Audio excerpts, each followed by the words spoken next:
is brought to you by Jack in the Box. Jack's hottest sandwich is back. Head to Jack in the Box for Jack's Blazing Chicken Sandwich. By Toyota, #1 in MPG, durability and resale value. Toyota, let's go places. And by DraftKings.com. Play daily fantasy baseball for free on DraftKings.com with the official daily fantasy partner of Major League Baseball. Enter promo code ORANGE for free entry.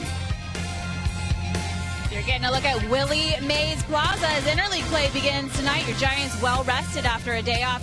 C.J. Wilson repping the Angels on the hill, and Chris Heston takes the mound for the San Francisco Giants. Welcome back to the broadcast. I'm Amy Gutierrez. Giants fans are very familiar with C.J. Wilson. The last time he threw here at AT Park, it was during the 2010 World Series as a member of the Texas Rangers. What happened? Hey, let's take a look. It's our AT&T U-verse Rewind this evening. Game 2 of the series. No score. Edgar Renteria takes care of that quickly with a solo shot off of Wilson in the 5th.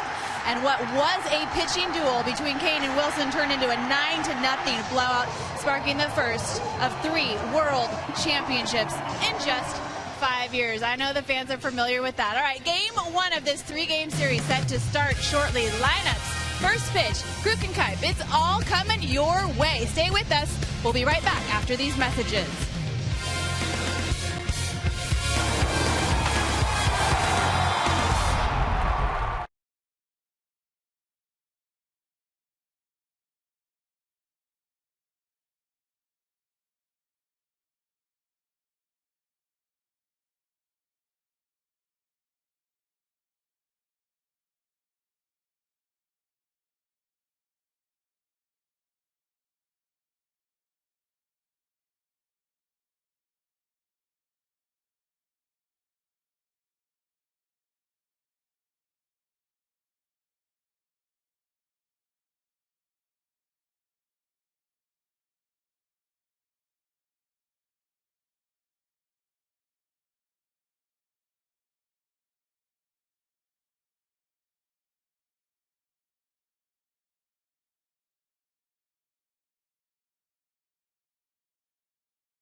Home of Giant baseball. Time to play ball. Here's Kruk and Kuip.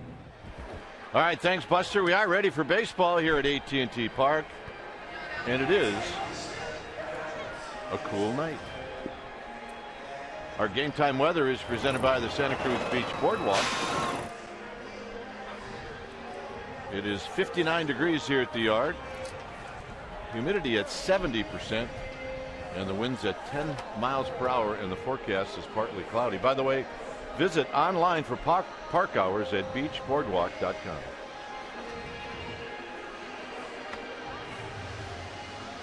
All right, let's take a look at The lineup for the Angels, who come in with a record of 11-11. It'll be Eric Ibar to lead things off, followed by Johnny Giavotella, and then of course Mike Trout, who happens to be an absolute terrific player and the reigning MVP. Calhoun, Freese, and Crone, followed by Matt Joyce, Ionetta, and then C.J. Wilson.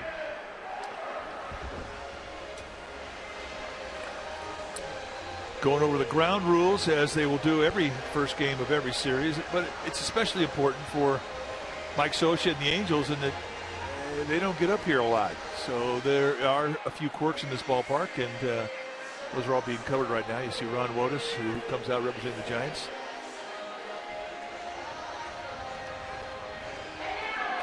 So Chris Heston leads this team out of the dugout.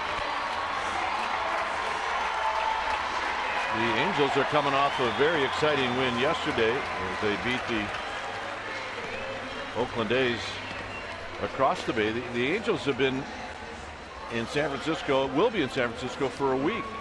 So they'll be in the same hotel for a week. Giants did that a couple of years ago in New York when they took on the Mets and the Yankees. On the hill tonight for the Giants will be the right-hander Chris Heston, 6'3", 195-pound rookie. He's 27 years of age, and this is what he has done in 4 starts, and that includes his last outing in Colorado, where he gave up 6 earned runs. 2-2 with a 2.77 ERA, 20 strikeouts against 6 walks in 26 innings, which is very good because he's a sinker baller, and that's over a 3-to-1 strikeout walk ratio, and that is excellent. Most sinker ballers are 1-to-1. For Heston, you're going to see a high 80s, low 90 fastball that he will cut, but mostly he'll sink. And when he's right, you'll see a lot of ground balls. He's got kind of a slurvy breaking ball, and in between a curveball and a slider, but it's quick, and he's got excellent command with it. He will go on both sides of the plate with it, and he'll also throw a changeup. Let's take a look at the defense playing behind Heston tonight. Starting in the Giants outfield from left to right, it'll be Aoki, Pagan, and Maxwell. Best arm is in right field with Justin Maxwell. Crawford and McGee on the left side of the infield. Duffy and Posey on the right side, and Andrew Susak will be in the squad putting down the signs tonight. I mentioned the Angels. They took 2 out of 3 from the A's, and this is a 6-game road trip for them. They will head home and play on Monday. But right now, a 3-game series interleague for the first time this year for the Giants and Angels. Angels last year, who had the absolute best record in baseball with 98 wins, went 12-8 against the National League. The Giants were 10-10 against the American League. So all those numbers mean absolutely nothing as we get ready to start this ball game. So here's Ibar, and the first pitch of the ball game is high and away. So we get started a minute late. And the 1-0 pitch is popped up, and this could be playable. It's Brandon Crawford straddling the line, and he makes the catch in foul territory, and that's how this game gets started. So here's Giavotella.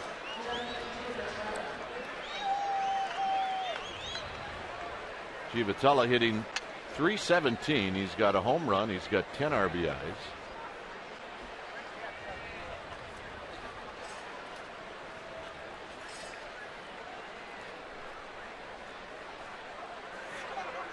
And the first pitch is a called strike to Andrew Susak. There's Trout.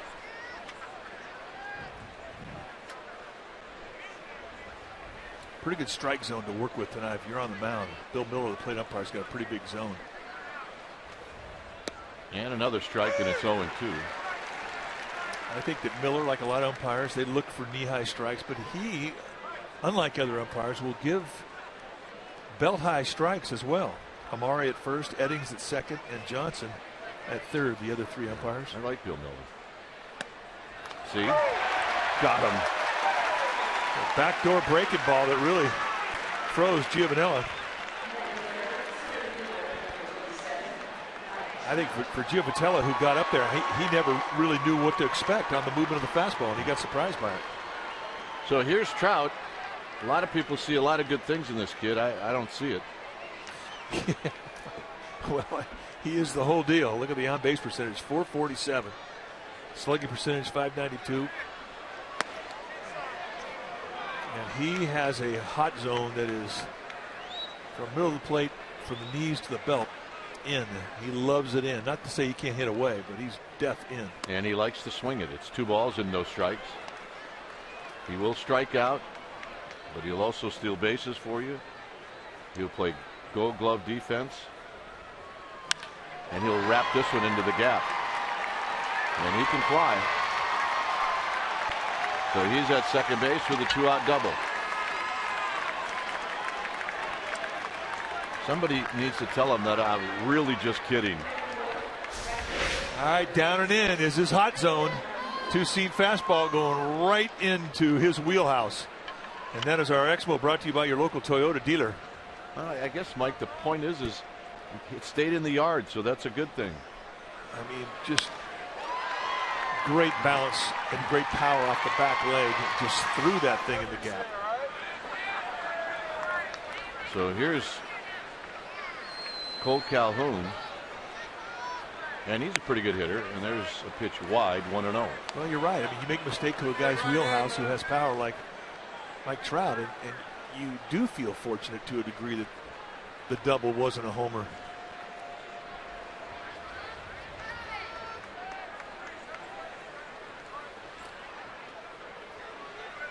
So Heston out of the stretch for the first time, and it's 2-0. He does have a base to play with if he would choose rather to go after David Freese.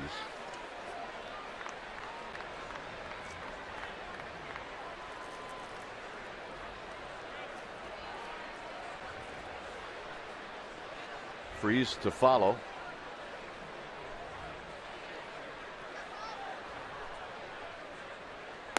Three and 0.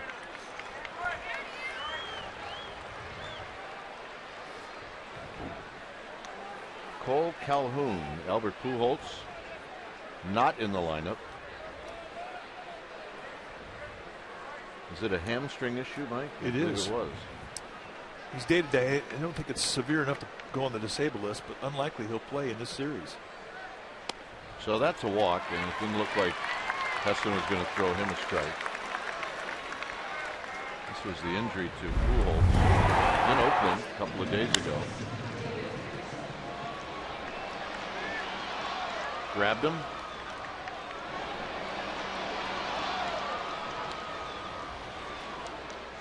That never looks good, does it?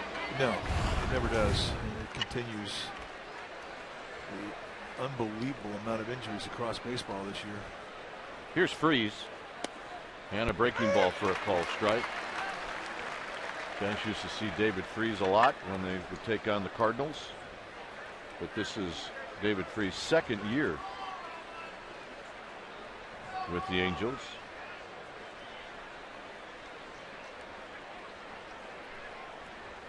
And that pitch runs inside for a ball. 1 ball and 1 strike.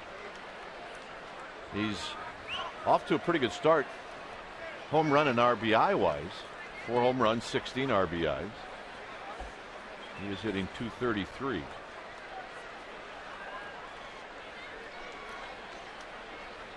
Good speed at second. And that's wrapped on the ground to McGee, and that'll end the inning. So Heston gets the ground ball when he needs it. And now the Giants are coming up with Aoki to lead it off.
This lineup is written out by Bruce Bochy. It'll be Noya Aoki to lead things off, followed by Duffy, and then Angel Pagan. And you can see 30 hits in April. Good start for Pagan. Posey, Maxwell, and Susac. Casey McGee will hit 7th, Crawford 8th, and Heston 9th. On the hill tonight for the Angels will be C.J. Wilson, 34-year-old left-hander in his 10th year at the big league level. This is what he has done in 4 starts, 1-2 with a 3.12 ERA, 2-to-1 strikeout walk ratio, 21 hits allowed in 26 innings. Not a big guy by pitching standards, 6'1", 210. And he's a finesse guy. You'll see a fastball that he'll 2 and 4 seam. It'll be high 80s, low 90s. He has a curveball slider combination and a changeup, very good changeup. But of late, he's been riding the breaking balls. But bottom line is, he'll go with what's working that night, and he can pitch to the strike zone. He is a total command pitcher. Aoki's had good success against Wilson, lifetime 3 for 5. He's hitting .303, and he takes a call strike. Duffy to follow, and then Pagan. Chilly night tonight. It might be like that this whole homestand. And you know what? We don't care. Feels good. Good to be home.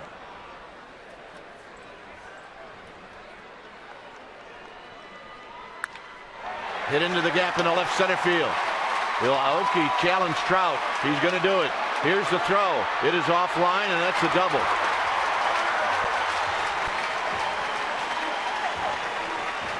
Well, what do you say we make it our Ford right choice right off the get-go?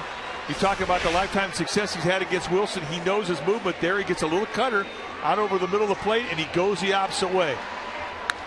Takes the opposite gap away, and here's where he has a little knowledge on Trout. Trout's an average arm. Of all the tools that he has, this is probably the one that is not his best tool. And Aoki with this play right in front of him, that's his decision. He's not waiting for a third base coach to say go. That's his call, and that's our Ford right choice, and he's in scoring position. And here's Duffy hitting at .239. And Duffy takes high. 1 ball and no strikes.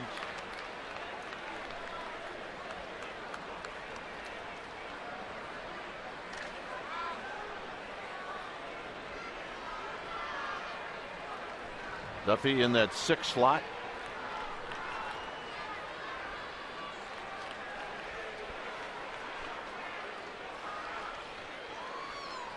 Two and 0. Same spot, different pitch.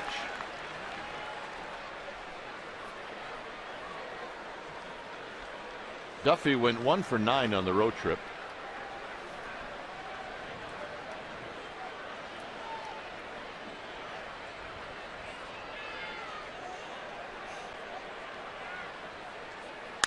On the ground. Thrown, makes the play. To third goes Aoki. It's good baseball. Let's take a look at the Angels defense starting in their outfield from left to right. It'll be Joyce, Trout, and Calhoun with the best arm in right field. Calhoun's got a good one. Ibar and Freeze, they're on the left side of the infield. Giafatella and Crone, they're on the right side. Chris Iannetta, he'll be in the squad putting down the signs. So here's Pagan. Pagan, a switch hitter, hitting right-handed. 1 for 4 in his career against Wilson. And he takes high. 1 ball and no strikes. Angels are giving a run early. They're playing their middle infielders back. Just don't want to put up a crooked number in that first inning. They'll give up 1. Avoid the big inning.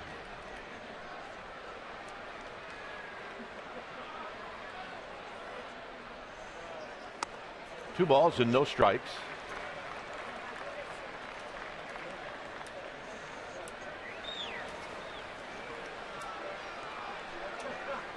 Angel Pagan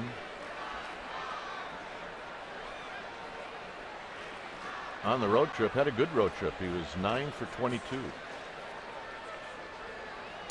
It's a high fly ball in the left center field. Trout is going to catch it. And it's 1-0 Giants as Aoki scores. Well, if you want to brag about situational baseball, leadoff double, get a ground ball to the right side of the infield, get him over, sac fly. It doesn't get any better than that. And there you see the reaction from the Giants dugout. You use 2 outs to score a run. And that is good baseball. So here's Buster Posey hitting .263. 3 home runs, 10 driven in. And he rolls the first pitch foul. Lifetime for Buster against Wilson. They have it at 0 for 3. But remember, Buster Posey faced Wilson in the World Series in 2010 when Wilson started against the Giants for the Rangers. Swing and a miss, 0-2. He added a little to that fastball. No, well, that's all Wilson's about. I mean, it's add, subtract, move it in, move it out, move it up. He can throw darts. And Buster Posey strikes out on 3 pitches. It almost looked like Wilson was tipped off. After 1-0 Giants. I think that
we go back to Wednesday. Zach Greinke on the hill, and Brandon Crawford steps up and does this, a 2-run shot off Greinke. And for Crawford, his 4th of the year that leads the Giants. That was Artogo's big play. C.J. Cron at the plate, hitting at .238, a home run, 5 driven in. Bounces this one to Crawford. Crawford charges, gets a nice hop to Posey.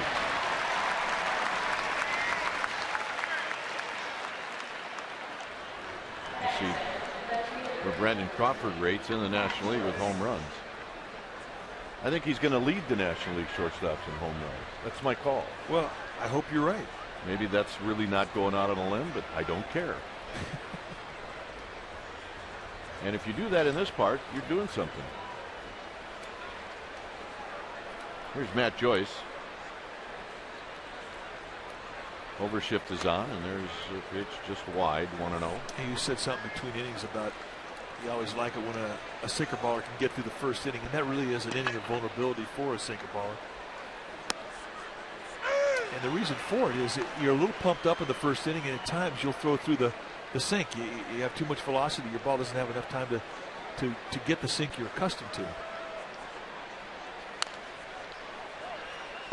And with Heston, wears off a little bit of adrenaline, and then all of a sudden we start to see the sink get a lot bigger and the ground balls become a little more consistent, and that is his strength. Put the ball on the ground.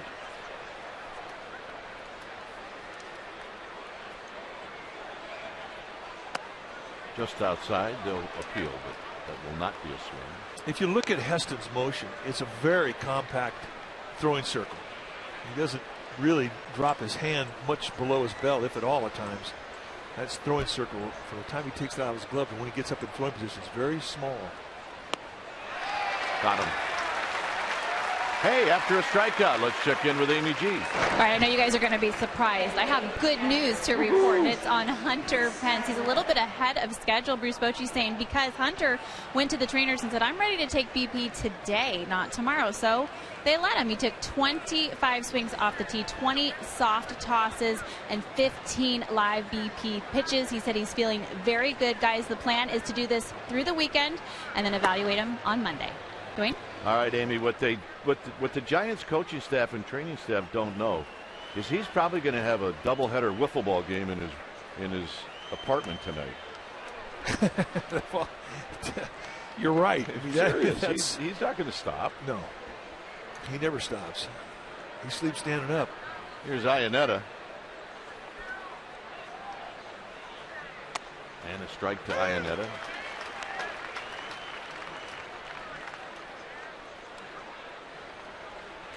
Iannetta hitting at .093. And a one hopper to Crawford. And across the diamond to Posey. And that is going to end the inning.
Not just any solar company, the solar company. Switch to solar and save. Well, check out the Giants graduation pack. It includes tickets to 2 games plus a commemorative class of 2015 Giants cap. Packs are as low as $45. Visit sfgiants.com/minipack. If you're graduating this year, you have to get that. That's very cool. Here's Maxwell. What if you're not graduating? I'd still like to get that. And you could pretend that you were graduating. I finally graduated from college, Dad. Maxwell pops it up. Giovitella calling, and he does make the catch. 1 out. And that'll bring up Susak.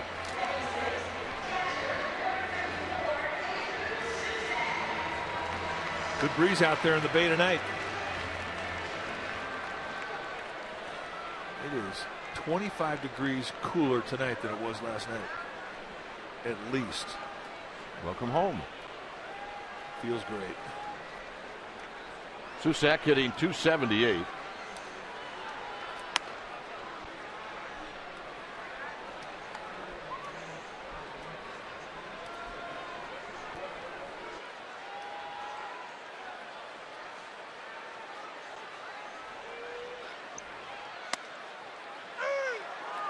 And there's that high strike you get with Bill Miller. Wilson will top out at 90, 92-ish. He's got his sinker, 87, 89-ish.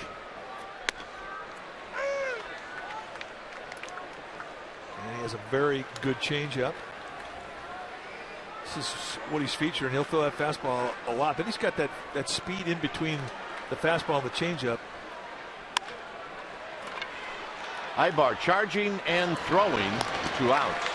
That speed in between the changeup and the fastball, which a lot of guys call it a BP fastball, but my old roommate Tug McGraw used to call it the Peggy Lee fastball, who used to have a song called "Is That All There Is?" because that's what hitters would say. Great roommate, by the way. Well, I'm sure he just didn't say it. He probably sung it. Well, that would be his brother Hank. He could sing a little bit. Tug is the only Irishman I ever knew that couldn't sing. Seems to run in the family. Yeah, son Tim McGraw could sing a little bit. McGee takes a call strike, and it's 0-1.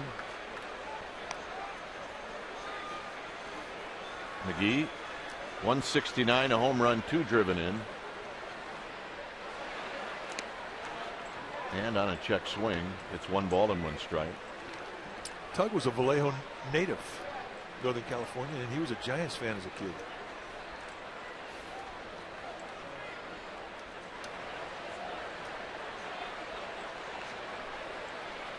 McGee lines this one, center field, and it's right at Trout, and that's going to end the inning. 1, 2, 3 inning. 3rd inning coming up. It'll be Wilson to lead things off.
Francisco tradition.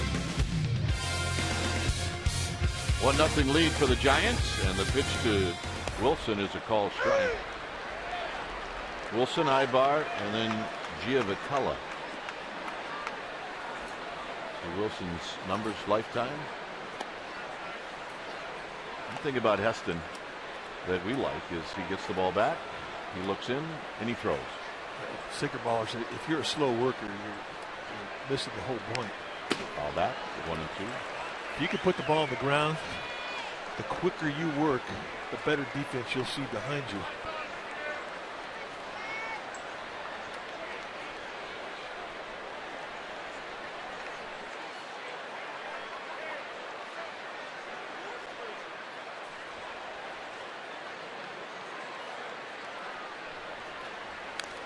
And Wilson stays alive.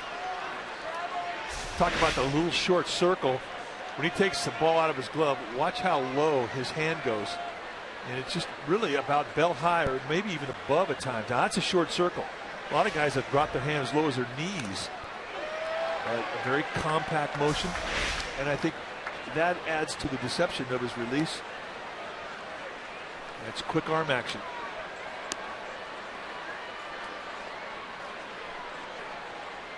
Susak goes out to have a word. Pitch selection so far this year for Heston. A lot of fastballs, as you can imagine, but he'll use the other pitches. I mean, almost 50% of the time, sliders, curveballs, and changeups.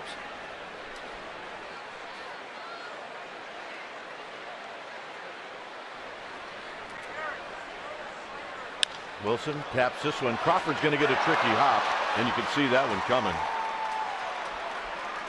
Well, the other thing, too, about Wilson is that he can run a little bit.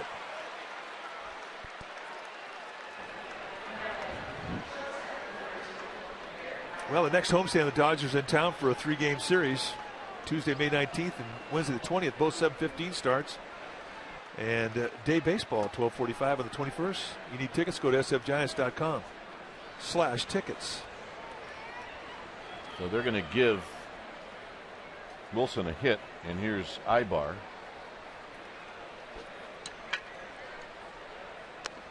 Yeah, I was surprised to see where Wilson was getting down the line. Well, I think if it's a normal pitcher, a guy who doesn't run probably 5.5, 6 seconds down the line, Crawford would have played back on that thing and taken the high hop. But he saw how quickly Wilson was getting out. Plus, the league knows the guy's athletic and he can run.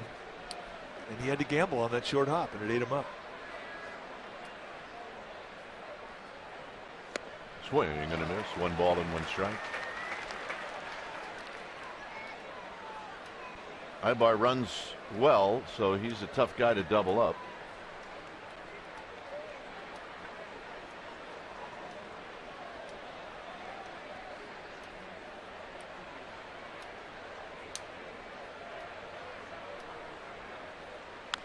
Bounces this one to Posey. Fair ball. He'll step on the bag, and that's it. And Ibar doesn't think that that was a fair ball.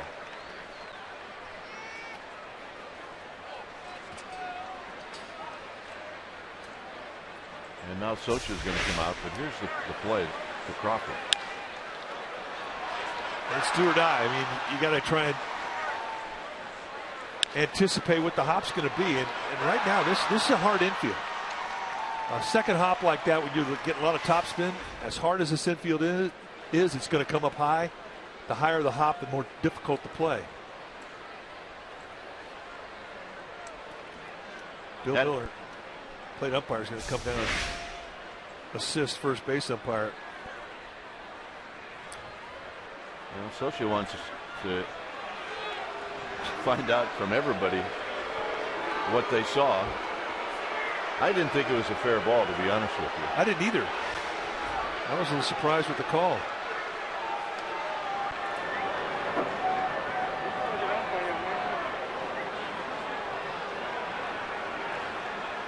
Well, Mike Socha really is going on the reaction from Ibar. Because from the dugout on the first base side, I mean, you're not going to be able to tell if it's fair or foul. You can't see down the line, but the guy running down the line could see it. So here's Giavotella.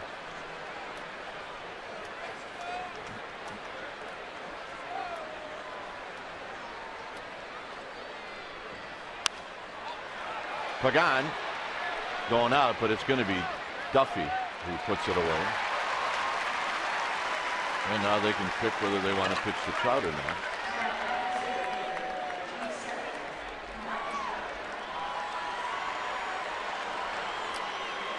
This is not as easy a decision as you might think it is, because the guy behind him, Cole Calhoun, is very hot right now.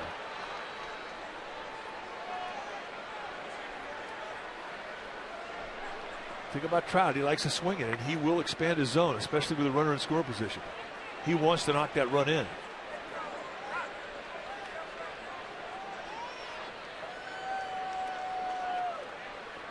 Doubled in the first inning.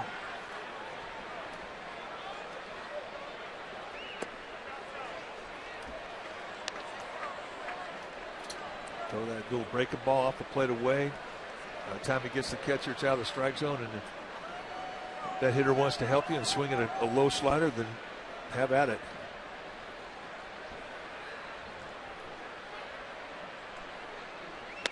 There's a strike.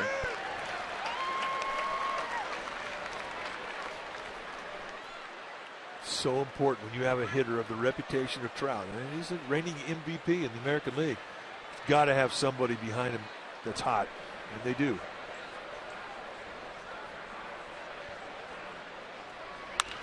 Right back to where it came from, and that'll end the inning. No runs, a hit, one left. Crawford's going to lead it off.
Yesterday with Ike Davis. If this goes over his head or Trout misses it, the Angels lose and the A's win. Trout catches it and the Angels win. And that's our T-Mobile game changer. It's a 1-0 lead for the Giants.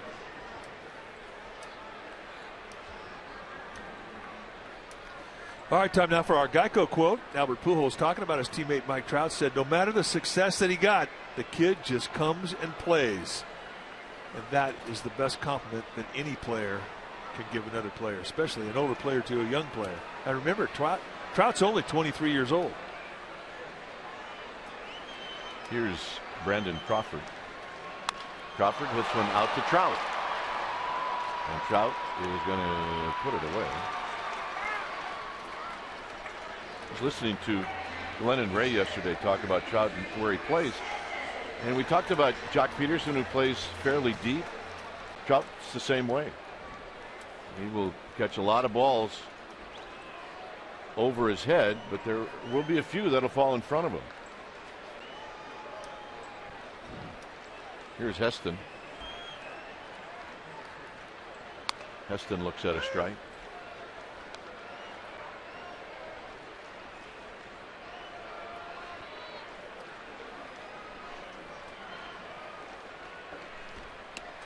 And now it's 0-2. Bang, bang. Angels have a pitch him away, play him away defense. They pinch the gap with Trout and the right fielder, Cole Calhoun.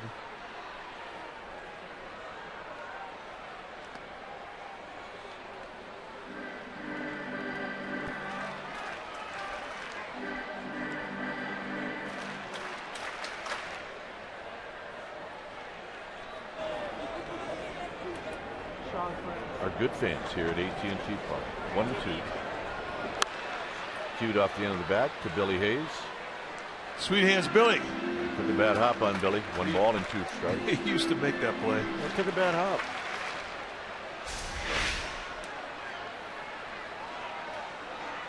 Yeah. He used to make that play. Yeah, he's used to going down and blocking it. Heston fouls it, gets away. Can he beat it out? He is going to beat it out.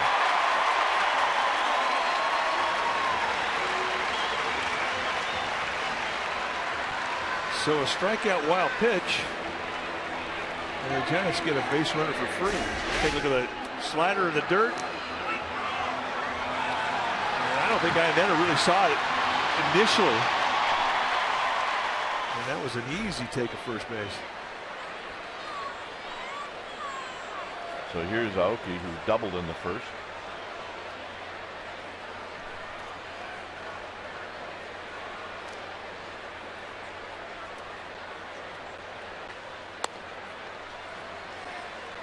Duffy to follow. Giants lead 1-0.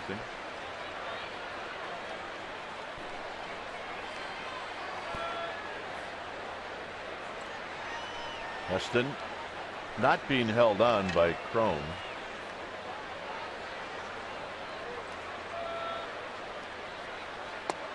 And it's low, 2-0. Wilson's pitching Aoki like he knows Aoki's got some ownage on him. Yeah, you're right. He's nibbling.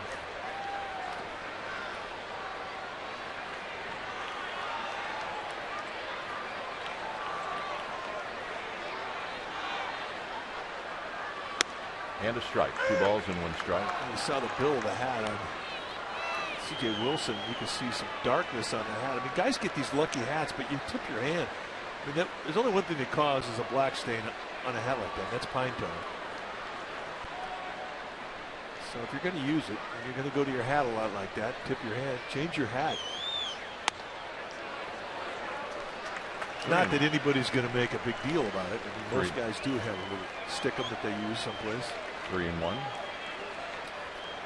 Especially in a cold environment like San Francisco, cool environment. Your hand can dry out.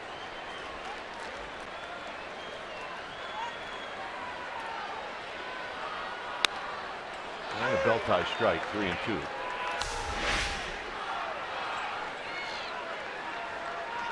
This is the end of last inning. There's a little bandana. Payoff pitch, here it is. And it's out of play.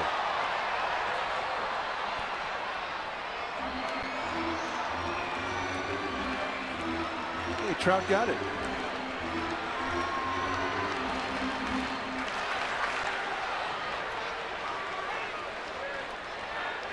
He's all over the place, that guy. Yeah, he is.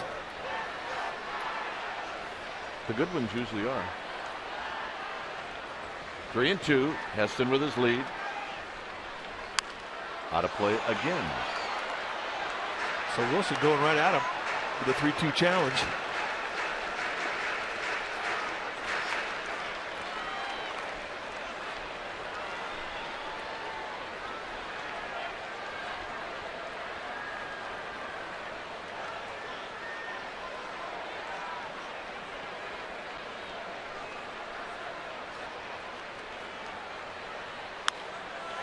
Threw him a breaking ball and he hung in there and gets it foul. We've seen no one better at souvenirs down the left field line this year than Nori Aoki. A lot of happy faces tonight. Yeah, this one, yeah.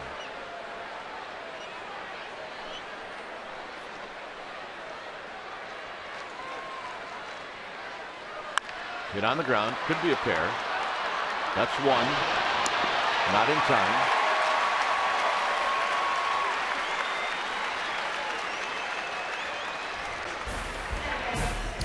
Well, Warriors playoffs continue, and you want to know where the central location to see your Warriors are? Well, it's right here, pre and post. You see it right on Sportsnet Central coverage. Game 1 coverage begins Sunday at 11:30.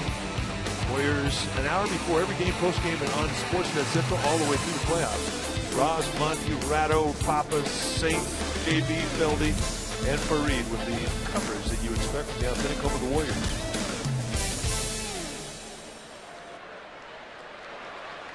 The Giants are taking a look at this to see if Ibar stayed on the bag. That's why everybody's held up. Well, it was a very high throw. Yep, he's going to take a look at it. From Giovitella.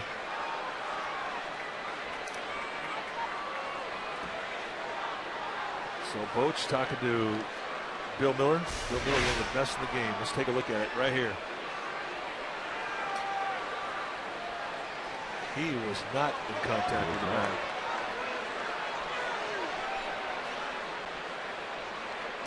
Well,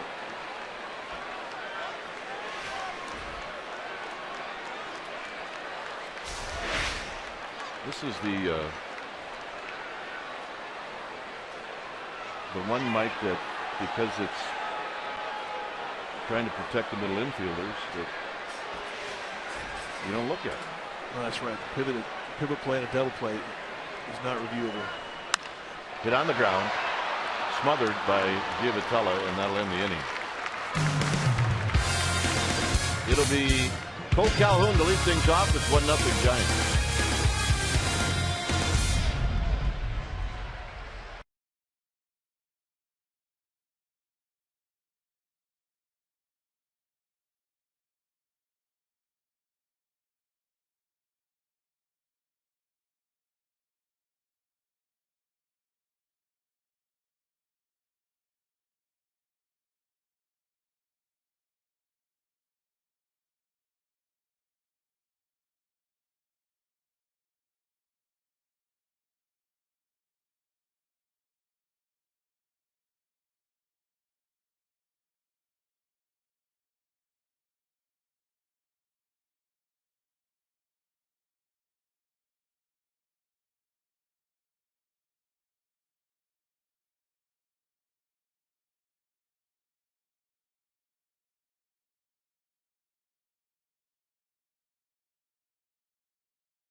One nothing Giants. We're in the top of the fourth inning.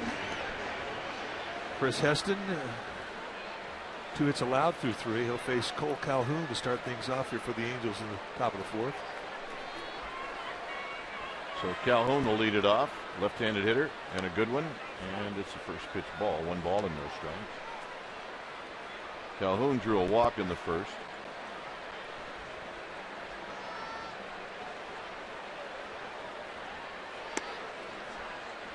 Missed by much. 2 balls and no strikes. David Freese to follow, and then C.J. Cron.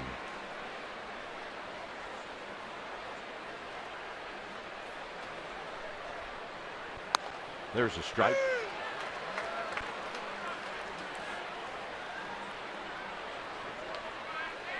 Either he was taken all the way or he was looking fastball middle in.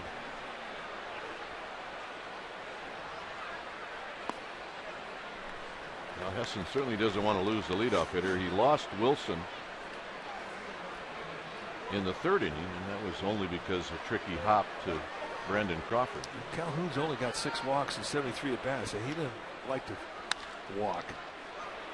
Duffy from the edge of the grass. All right, let's check in with Amy G. Amy. All right, guys, a little more good news for you. Jake Peavy scheduled to throw a bullpen session tomorrow, and Matt Cain doing much better. Started throwing on the road trip, but now, guys, he's throwing from 75 feet. It's the 2nd day that he's been able to do so. He told me that he's throwing at a controlled speed, about 70%. He's feeling very good, and he told me it just feels good to throw the ball. Gentlemen? I don't doubt that for a second.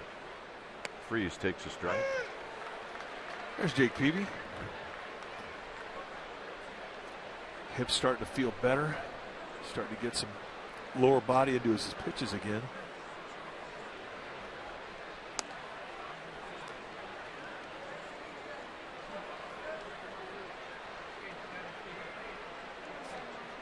Freese bounced out to 3rd with runners at 1st and 2nd to end the 1st.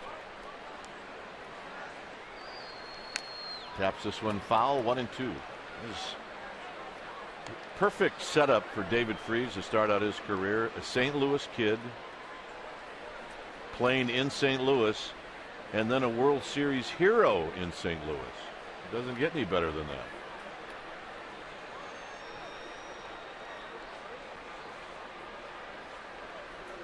Well, he gets traded over to the Angels. He didn't even have to get new shoes. He did not. Red Cardinal shoes, red Angel shoes. Can't make mistakes up over the belt there. They set that target inside, and Susac wanted that thing low, so having the movement come in low and then go off the plate inside, he did not want something hanging at the belt. And mistakes up to Freeze are not something you want to do. Good high ball hitter, good mistake hitter. 2-2 on a high fastball. He got underneath that one too.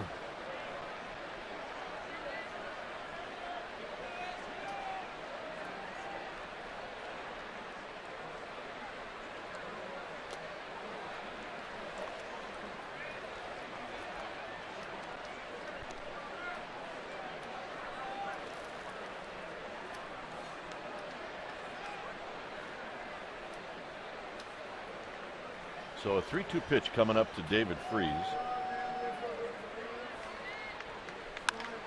And he bounces this one to Crawford. Crawford gliding to his left to Posey, 2 out.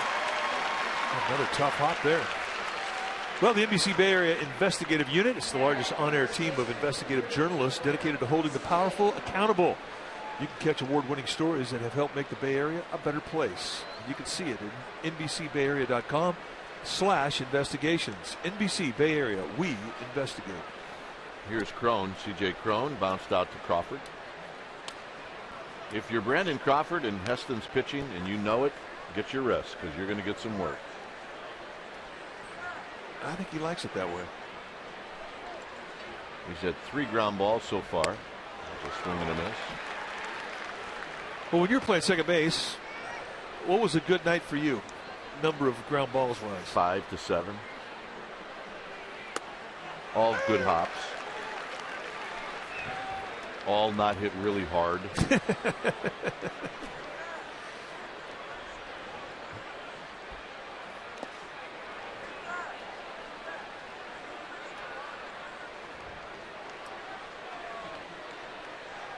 If you had a sinker baller and they would stack a lot of left-handed hitters, that's where you got most of your work.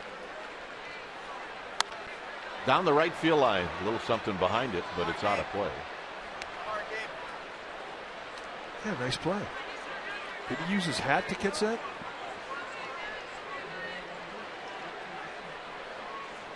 Well, he gave it up. He did. They didn't even know each other before that foul ball. And she gave it up. Oh. Seriously. To a kid who's going to show those dimples the rest of the night. There's a foul back and out of play.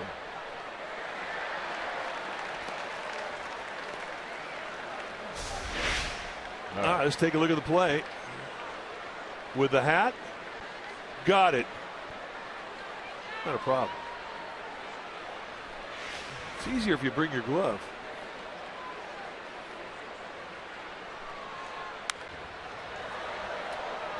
Crone really reached out over the plate to foul that pitch off. Good changeup right there. He did well to fight that off.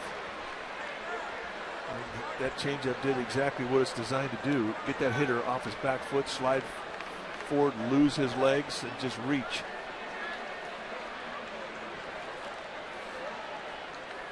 Got him. Second strikeout for Heston. For the Giants, they will have the big fellas coming up. It's 1-0 San Francisco.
Francisco Giants and may not be reproduced or retransmitted in any form, and the accounts and descriptions of this game may not be disseminated without the express written consent of San Francisco Baseball Associates, LLC.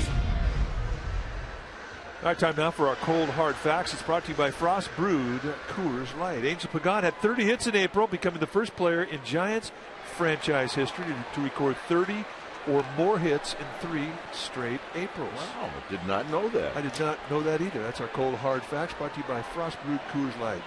Sacrifice fly for Pagan in the first inning. Here he takes wide, 1 ball and no strikes.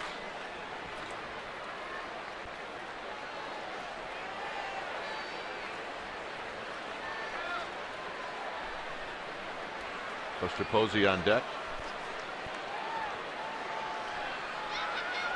And Pagan takes a strike to even the count.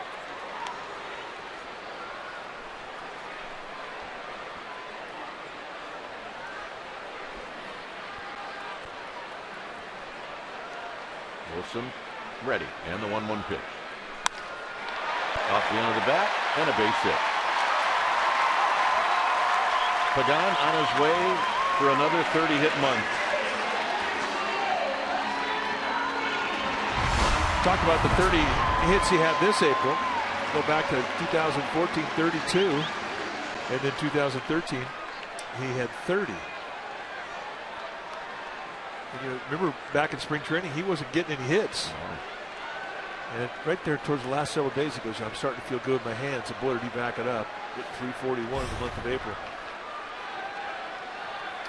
Buster Posey struck out in the first inning. And he takes outside for a ball, 1-0.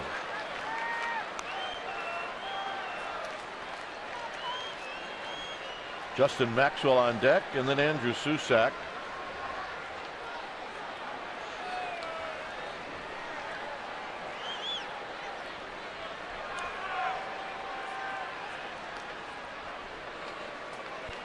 Angels on the year are 11-11, but they're 7-5 on the road. Giants are 4-6 at home.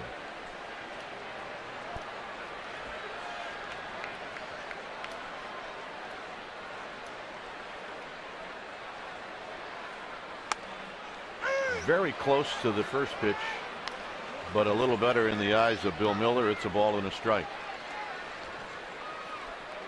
And we're staying away.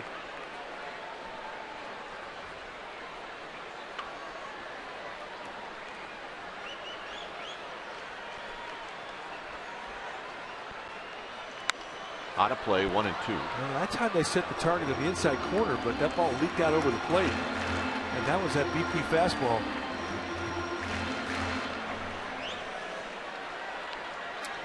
And Posey was on it. Mike Scioscia giving signs to Chris Iannetta, the catcher for the Angels.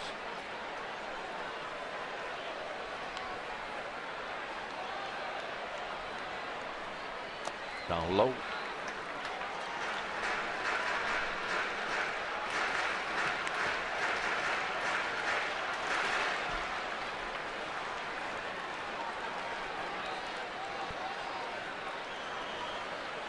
Only 44 pitches for Wilson.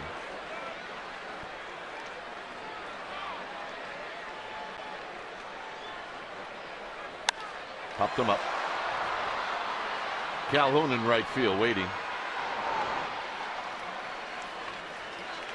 Buster 0 for 2, and here's Maxwell. Maxwell popped out to the second baseman, Giavotella, to lead off the second. Pagan does have 2 steals on the year. If he feels comfortable against Wilson, as far as Wilson's move, you might see him go.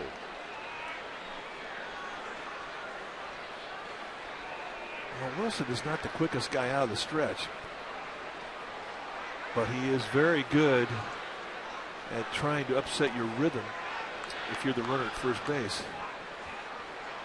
He quick pitch at various times, various leg lifts, various moves over to first base.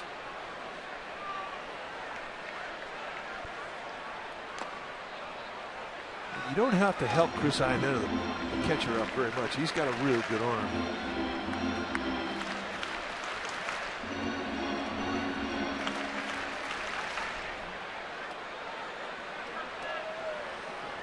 One and 0 to Maxwell.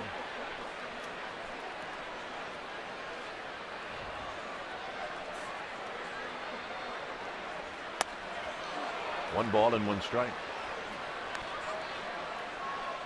Maxwell looking down to Roberto Kelly. Not a whole lot you're going to put on with Maxwell.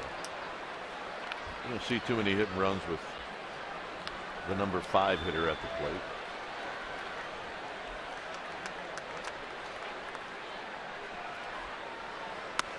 Inside, 2 balls and a strike. So back it up.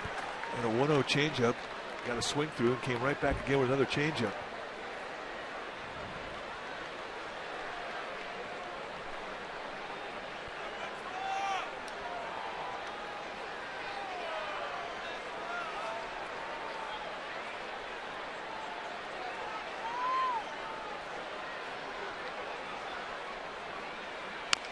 Bounces it foul. 2-2.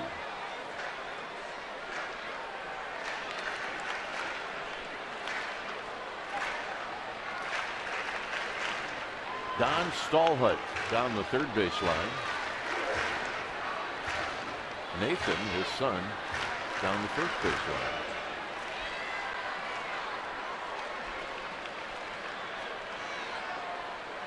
Good luck, Don and Nathan. We would like to stay off your backs tonight. Nah. 2 balls, 2 strikes.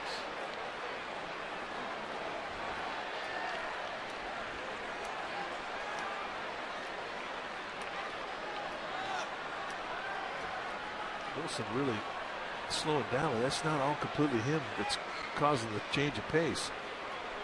Chris Iannetta looked over a long time into the dugout of the Angels to get the signs from Mike Scioscia. Now Scioscia's calling the throw over to first. He can call a step off, call a pitch out.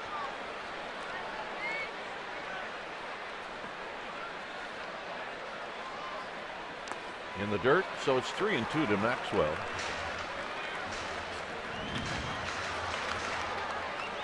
Clearly Wilson trying to get Maxwell to chase, and he did not.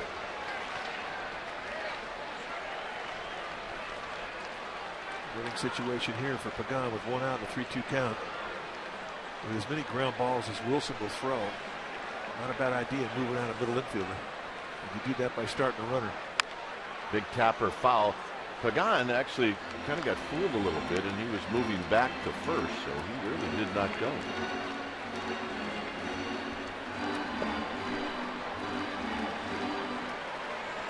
Mike, seriously, we got news here. Break up the Astros. They won again tonight. 8 straight. Wow. Astros now 16-7. Pagan goes, and it's strike 3 call to throw down to second. Not in time.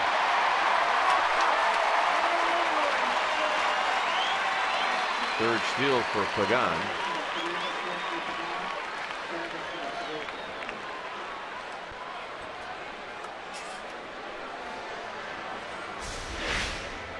Take a look at the 2-seam fastball right up there at the belt. That's a generous strike. And then just never really had a chance. And Mike Scioscia going to come out. I think he's going to want to have that play at second looked at. And I think he's got a good point. Yeah, I think they got him.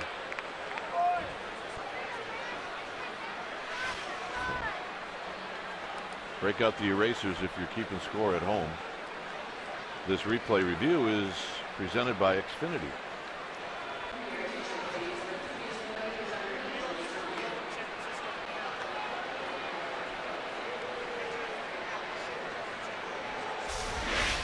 Right, look right in the back. Got right in the back and watch the left foot.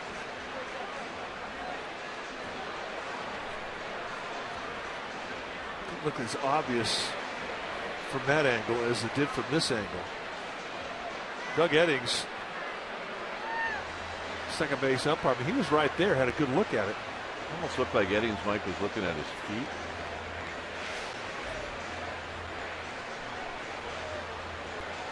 But I'm going to write down strikeout double play to end the inning. Not what I'm wishing for. Just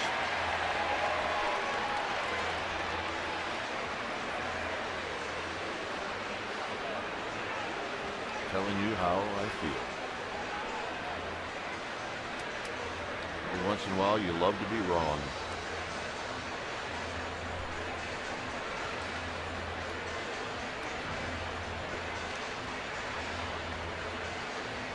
No, it used to be you could kind of half tell. The longer they took it, giving you a decision, the more likelier it was that they weren't going to overrule it. Right.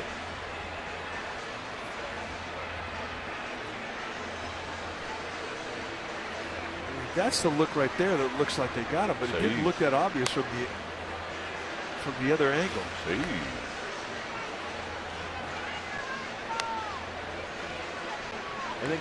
I think the appropriate music for this is the Jeopardy music. I think that would definitely work.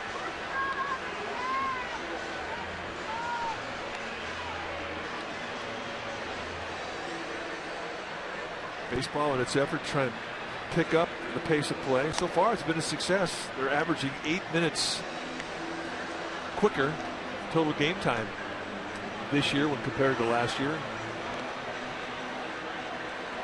And I think that the league office has to be pretty happy about that. And remember, today's the day when they can start finding teams. So that's a double play to end the inning. After 4 innings, it's 1-0 Giants.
Fifth inning, and here's Matt Joyce.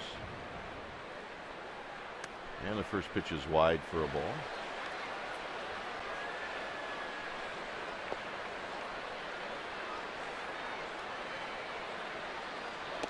Swing and a miss. Torres will make that pitch. Joyce struck out swinging in the second.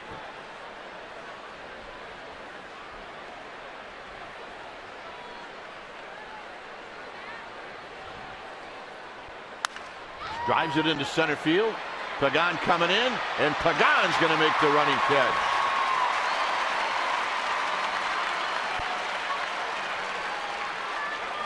Well, there's a former center fielder in this ballpark. He's sitting in between Irwin and Tito, and that's Andres Torres, who had a lot to do with the Giants winning their first World Championship in San Francisco Giants history.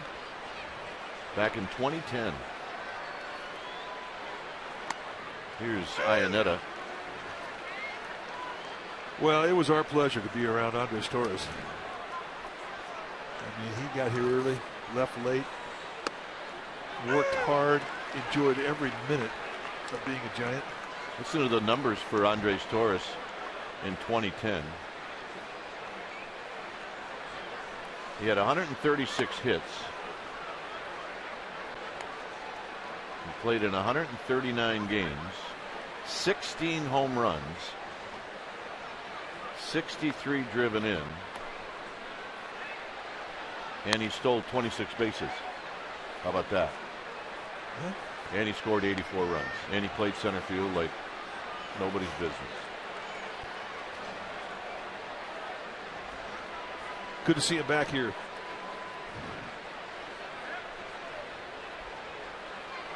Iannetta off the end of the bat, it stays 1-2. Kind of swung as hard as he threw it. Hey, I'm here. There you go. Way to go, Mike. For Andres Torres in the Philadelphia series, which was the NLCS in 2010.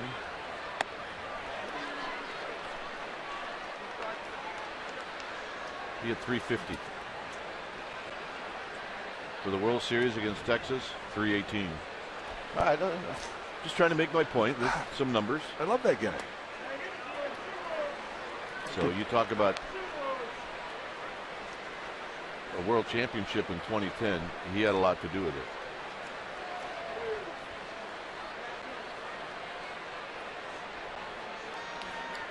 Three-two pitch.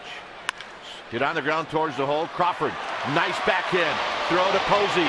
Got him.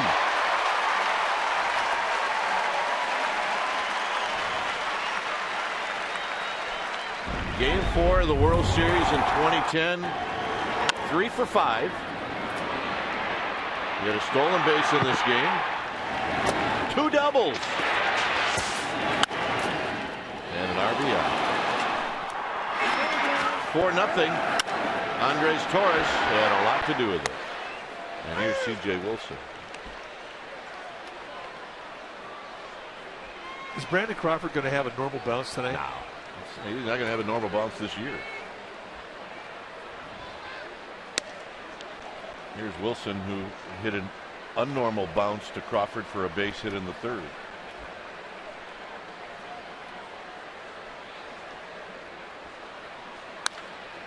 Hit on the ground to Buster Posey to Heston. Susac, McGee, Crawford coming up. You leaving?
Hey, now that we have our rings, it's time to get yours. The official 2014 Champion Fan Collection is now available.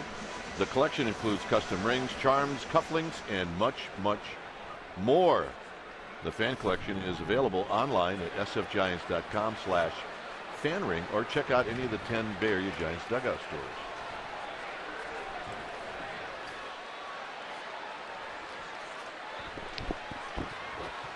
So here's Andrew Susac to lead things off. Susac bounced out to short in the second inning, and he takes wide, 1 ball and no strikes.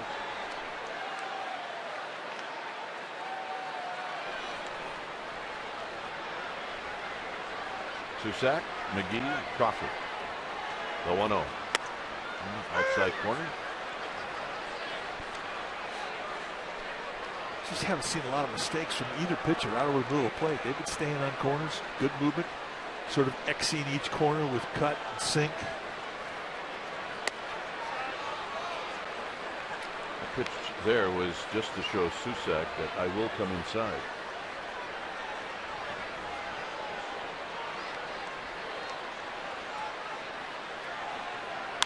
Pops him up.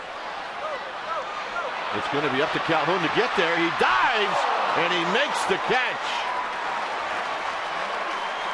That was a nice play, because you could tell Giavitello was not going to get there. Yeah, that's big league defense right there. This is what you get at this level. When you're a big league pitcher, you turn around and you expect efforts like this, and that is as good as it gets. Completely laid out. Watch how parallel he gets to the ground. Eyes do not blink. They're right on the ball. Watches it right into the palm of the glove. And belly slides for style points. Yeah, you the man. And here's McGee. And McGee takes a strike. I always love to see the concentration of an outfielder watching that ball into his glove. Great illustration there from Calhoun.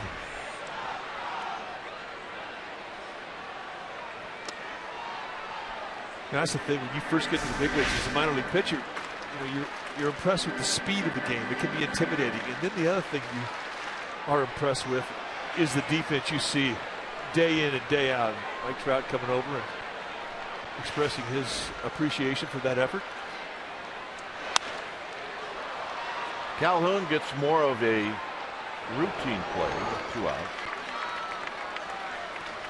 And here's Crawford. Maybe not just the best sandwich in the ballpark, but the best sandwich in the world. It's a good one. Crab sandwiches here in the world are ridiculous. They are really good. They're not cheap, but they're really good. In the world.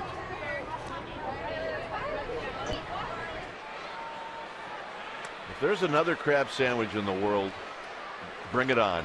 We'll compete right now. Yeah, we'll put this one up against anything you got. It is legit. Crawford takes a strike. He hit a fly ball to center field in the third. Yeah. They're lined up. Crazy crabs. That guy just said #1 in the world. That's exactly right. He's backing it up. Center field. On the move, Trout. Still on the move, and in front of the wall, he makes the catch. And that'll end the inning. Top of the 6th coming up.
10th, their only visit to San Francisco on Saturday, May 9th is a special 6:05 start. First 40,000 will receive a Hunter Pence fence catch bobblehead courtesy of PG&E, and there's more. Ibar tries to bunt, and he bunts it foul. Mother's Day on Sunday, May 10th. First 20,000 fans will receive an Infinity World Champion scarf courtesy of Dreyer's Ice Cream. So you want tickets, go to sfgiants.com/tickets. Yeah, pretty good. They got the expression on the face. You got it. I agree with you. Perfect.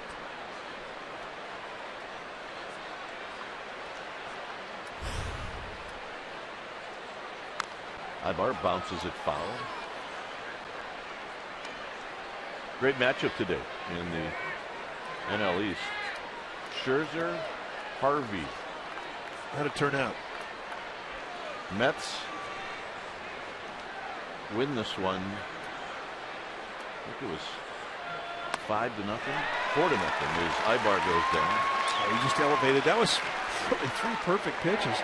Sinker away, slider in, and elevate on the 0-2, and watch the 2-seam fastball right across the letters.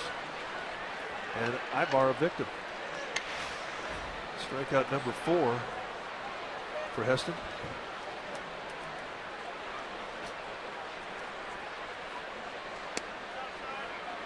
In that game, Harvey struck out 3 in 7 innings. He got the win. Scherzer struck out 10 in 7 innings. He got the loss. Maybe there's a story in there, maybe there's not. There's a bouncy ball up the middle. Crawford to his left. Crawford's got it in time. McDonald's True Stories. It's about Mike Trout, the youngest American League Rookie of the Year. Mays and Trout, only players of 2 seasons like that. Second youngest All-Star MVP. 2014 American League MVP, runner-up 2 previous seasons, and the youngest player to reach 1,000 stolen bases, or 100 stolen bases and 100 home runs. Yeah, sky's the limit for this guy, and probably the thing that impresses you most about this guy is how he's improved every year. I mean, he takes a realistic look at his year and sees where his weaknesses are, and that's what he works on in the offseason. And in regards to that, he's gotten better every year. More selective now. He's a little more disciplined in the strike zone.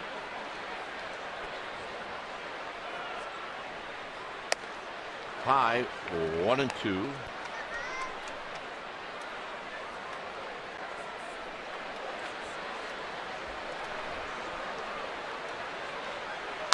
Out of play.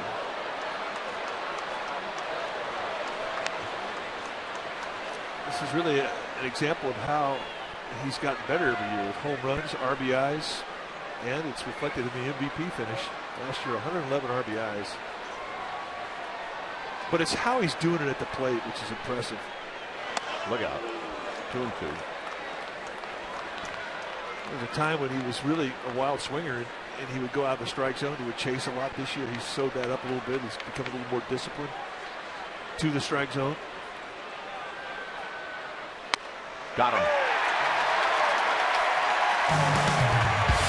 5 strikeouts for Heston. Giants will try to add on. Heston's going to lead things off.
is brought to you by Heffernan Insurance Brokers. Insurance and financial services for you and your business. Visit hefins.com and by Xfinity, home of the most live sports.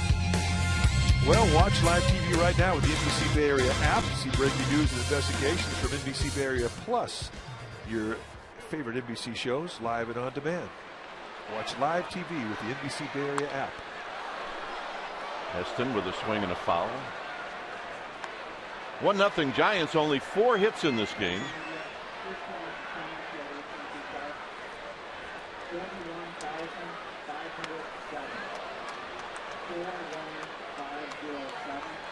So Wilson pulled the string and Heston went after it. It's 0-2.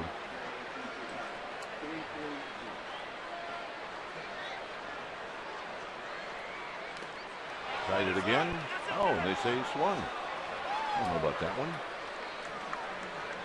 Let's go to happy news, Amy G. Amy? All right, guys. Major League Baseball umpires working hard on and off the field. Today they launched the 7th annual Umps Care Auction. It runs tonight through May 11th. Guys can visit at MLB.com/umpscare to see what items are up for auction. A ton of great Giants gear. And guys, money that is raised goes to children's initiatives like a children's hospital program. It's a Build-A-Bear experience, children's ticket programs to bring kids to games, and a college scholarship fund. Nicely done, Blue. MLB.com/umpscare. Dwayne? Well, that is good stuff, Amy. And yes, they do care.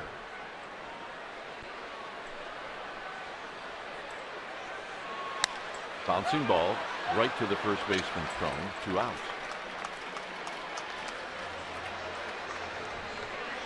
And that'll bring up Duffy. Guys have not been able to put anything together after the first inning. Heston has retired 12 in a row.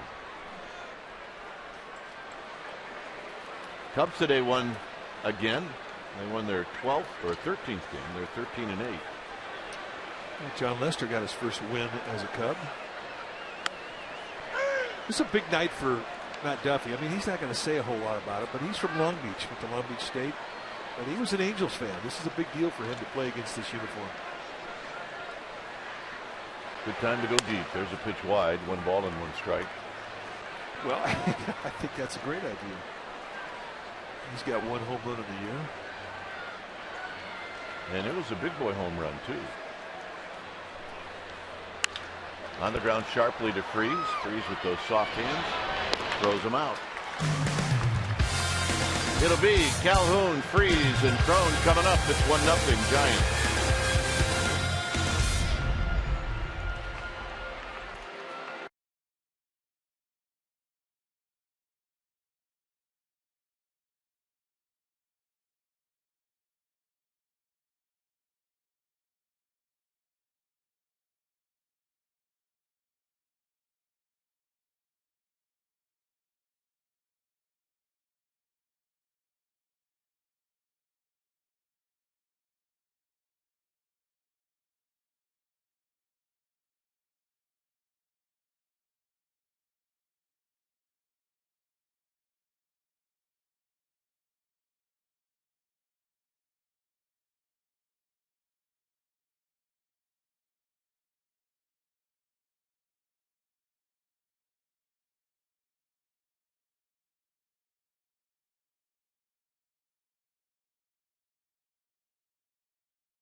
Pitching matchup tonight, Wilson and Heston, and they've been good.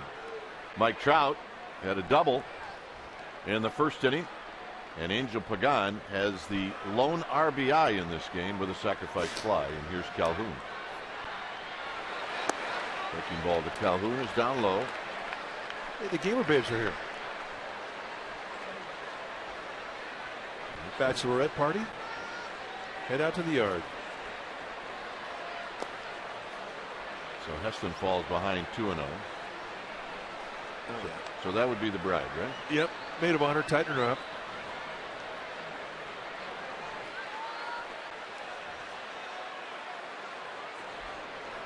Two balls, no strikes. On the ground, foul. Alfredo Griffin. Oh, Pickett. Good hands, Alfredo.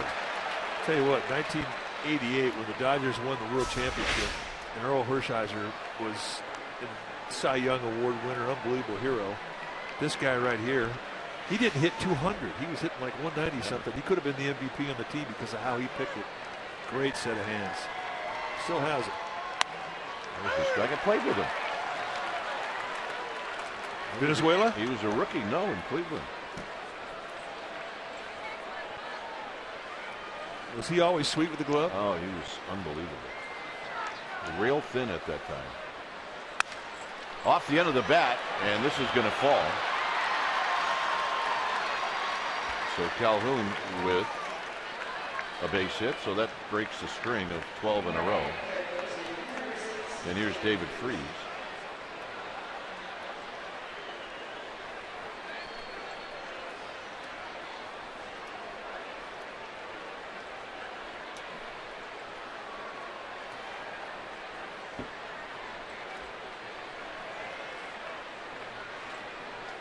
Freese has bounced out twice, once to Crawford. Heston would like to get Freese to hit a ground ball to Crawford right here. And a strike, and it's 0-1. Well, you just have to ask for it. That's great. We'll watch Jeremy Affeldt, who always seems to have a running dialogue with himself when he's on the mound.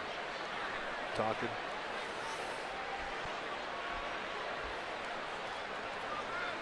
Saw the graphic there, only 11 double plays hit into by the entire team of the Angels.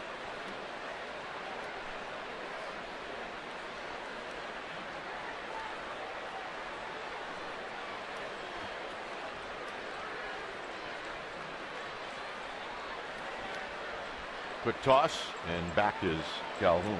Calhoun has one steal on the year.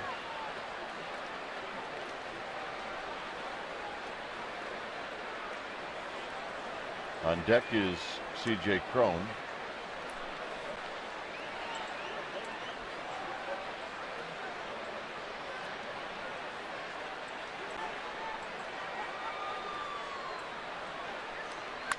On the ground to third. Crawford's got it. Safe at second. No, they got him.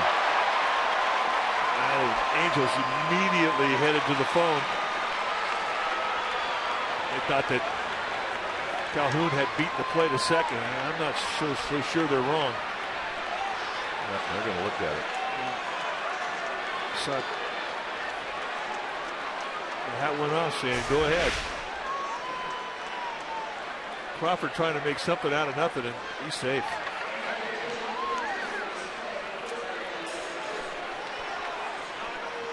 Now, this is not a pivot. This is not turning a double play. This is a reviewable play at second base. This replay review is presented by Xfinity.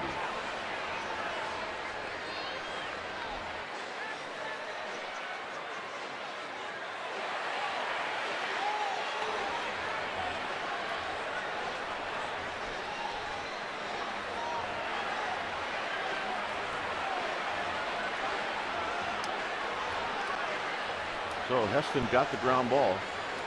He just did not get the double play.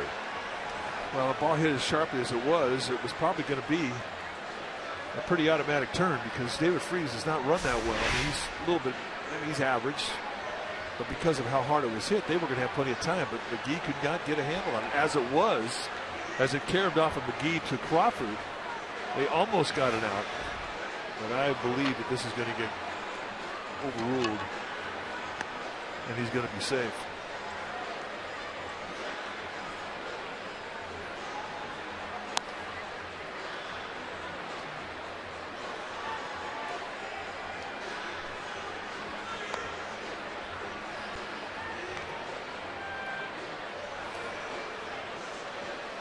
I agree with you. One thing about the umpires that are back in New York watching this is they're thorough. I mean, they'll look at all the angles before they make their call. Some are faster than others.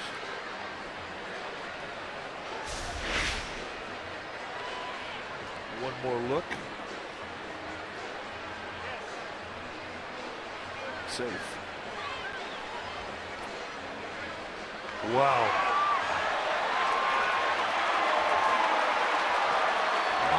That's unbelievable. That's a break.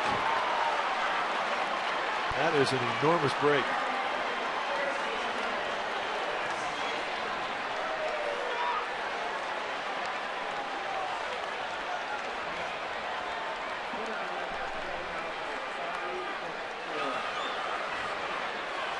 So the play goes 5-6-4, and they get it out. So here's Crone.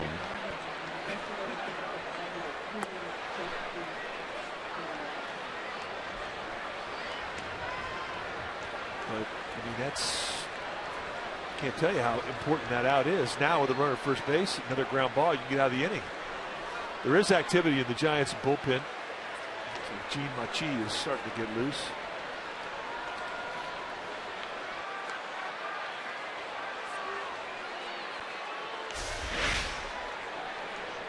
See the reaction from Mike Scioscia. He was as surprised as we were.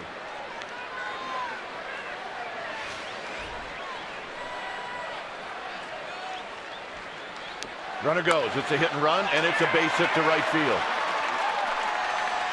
So the Angels will indeed have the tying run at third with just one out.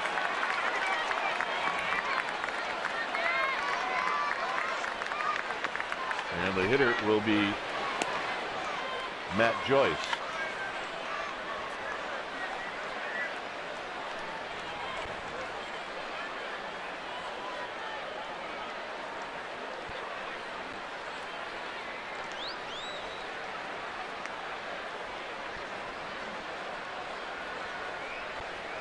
So you go out and stall around a little bit. You know, normally in a 1-0 ball game, runner first and third, 1 out, you're going to pitch for that strikeout, but not necessarily with a sinker baller like Heston, who has proven tonight that he can consistently put the ball on the ground. You pitch for the double play early, and if you get into an 0-2 or 1-2 count, then you take your shot at striking out Matt Joyce.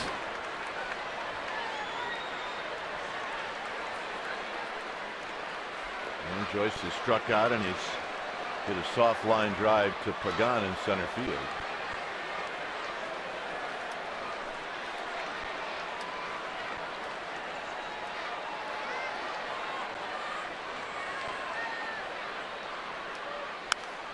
No balls and 1 strike. He goes right at him. I think the Giants do with their defense is they cover up that hole a little bit the right side. With Puster Posey, the first baseman, holding the run around, they move Duffy over about 15 feet to kind of soften up the hole on that right side. Yeah, it really means if there's a ground ball hit to Crawford, Duffy's going to have to scurry to get over to second. Comes inside for a ball. 1 ball and 1 strike. Freeze is at third. Crone is at first.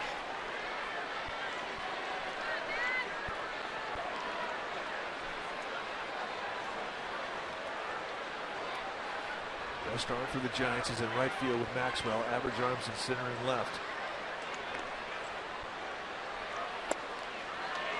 2 balls and a strike. Change up. That's the danger pitch when you have a first baseman holding a runner around the right side. You throw a changeup down and in, and I don't think they meant to throw that ball inside. They set that target away, and it kind of came across the plate, but that's an easy pitch to pull.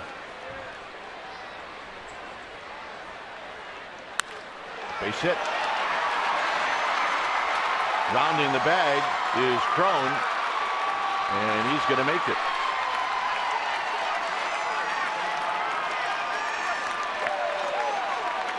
So Joyce ties the game up, and he gets the lead run to third.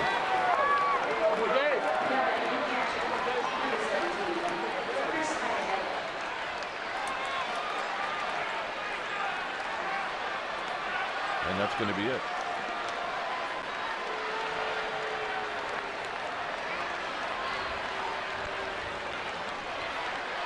So Heston does a good job tonight.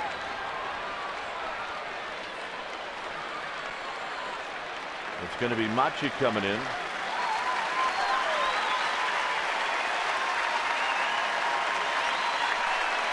And it's time for a change. Think Speedy Oil Change and Auto Service, your oil change tune-up and repair experts. We'll be back.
Seventh, and now it's up to Gene Machi to try to get the Giants out of this mess. Well, he is a guy who can get a strikeout, and this is the 12th time he's coming in. 1-0 with a 2.31 ERA. Low 90s fastball, slider, and a forkball. But he can also get a ground ball. So here's Iannetta.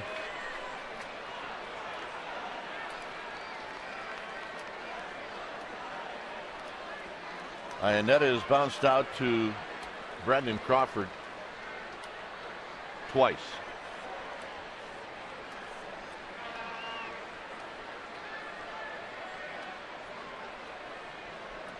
Iannetta looking down for a sign, and it's a pitch down low. 1 ball and no strikes. So Machi coming right at him with the forkball. And all Heston could do now is watch. He threw the ball well tonight. 5 strikeouts against a walk, 6 base runners, and 6 1/3. Hey, you got 2 double play balls in the 7th.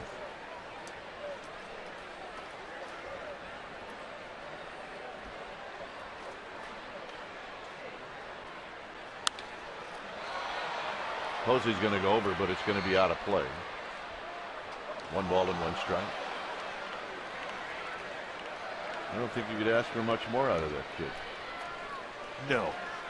He's throwing the ball great every time he's been out there. Are you kidding? He has been a tremendous shot in the arm of the Giants rotation.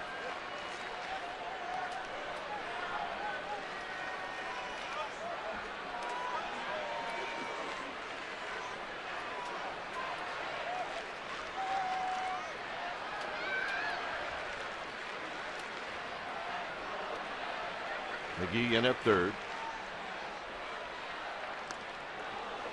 And not afraid to throw to any base. I mean, that is a dangerous play. I mean, remember the old fake the third, throw to first, or just the fake the third. You can't do that anymore. If you're going to motion towards third base, you better make a throw. It's a play that you have to have communication with. That third baseman has to know that you're going to come over there.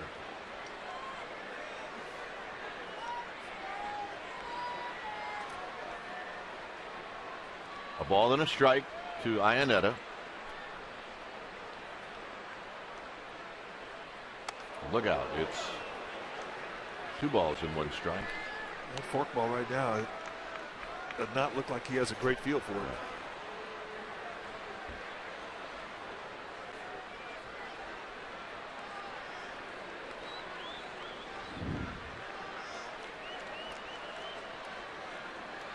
Straightaway defense.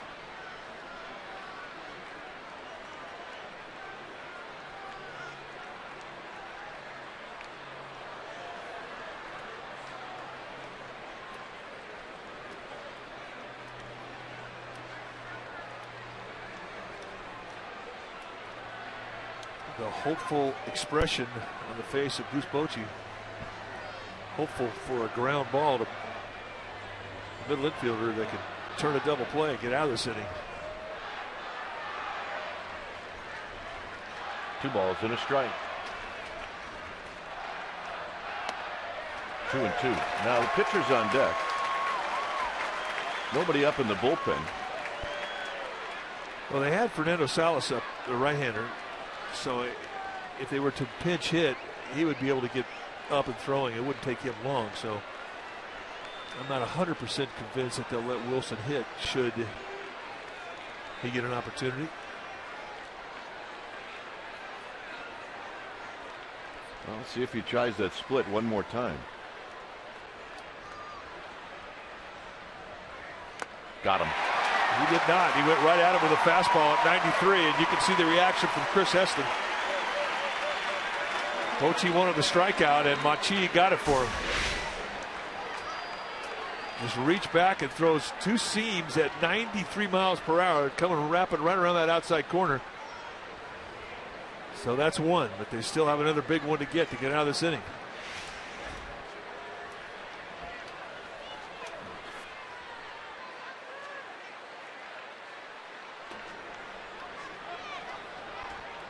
Wilson is singled, and he's bounced out to first. And this should get the Giants out of the inning by just allowing 1 run. Pagan, Posey, and Maxwell coming up.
Wonder if Ahmed's still driving that cab.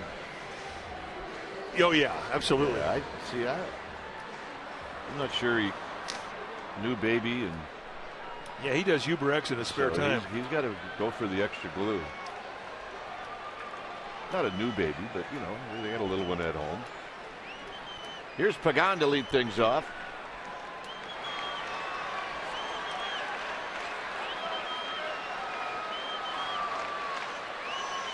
Think Feldman would help him out at all? No. Sergio Romo heading down to the Giants bullpen. Pagan is 1 for 1. Sacrifice fly in the first. 2 balls and no strikes. 72 pitches on the night for C.J. Wilson. I have to tell you, I was a little surprised that he was allowed to hit. Yeah, me too. Runners at first and third, 2 outs. Pagan swinging and singling into right field. Giants with their leadoff hitter on again. This will be the 3rd time. I'll tell you one thing about Pagan that's impressive, in that he is a switch hitter. He's balanced on both sides. You look at the way the team's playing, they don't overplay him in the outfield ever from either side. Uses the field beautifully, and here he's going to right field. That's perfect execution, and he does the same thing from the left side.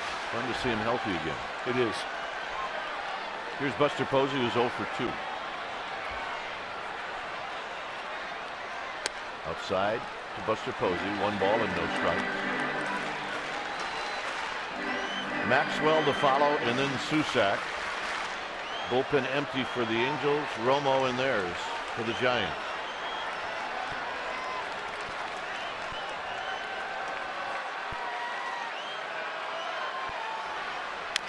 Swinging a tapper foul. It's 1 ball and 1 strike.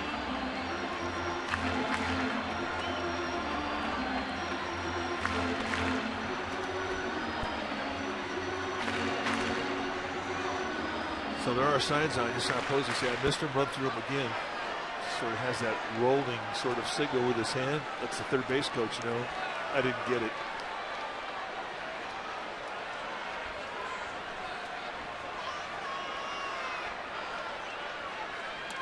And that gets to the backstop.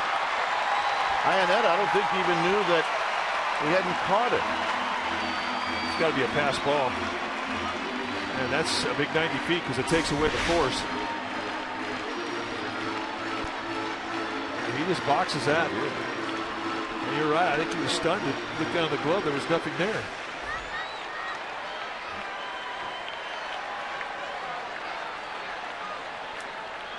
So now Posey, an opportunity for a productive at bat. Indeed, it was ruled a pass ball. Deservedly. Line drive right field right at Calhoun, and it's hit too hard to advance the runner. And you're not going to challenge that arm in right field. Calhoun's got a cannon. Frustrating at bat for Posey. I mean, he hit that ball running the screws. Posey does everything right, and he comes up empty, and here's Maxwell. He hit so well, they couldn't even advance.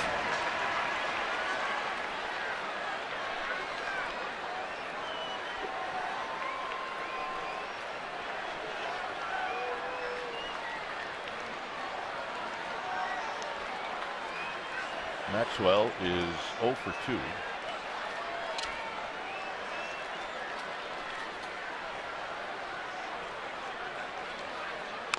Taps this one foul. Angels have been pretty steady with the off-speed stuff to Maxwell. A lot of change-ups tonight.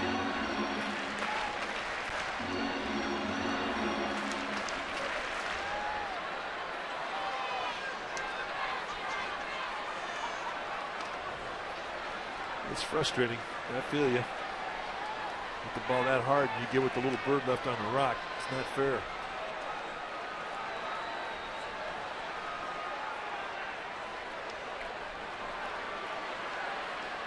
If you hit a fly ball to right, you got a shot. Oh yeah, I mean, even if you could just get that outfielder backing up, the line drive as momentum's come into the ball, and with Calhoun's arm, you can't advance if you're Pagan, despite his speed.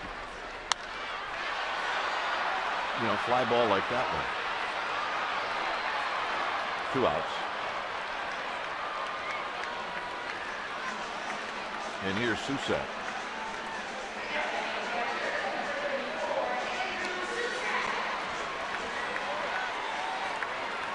Susak is bounced out and he's popped out.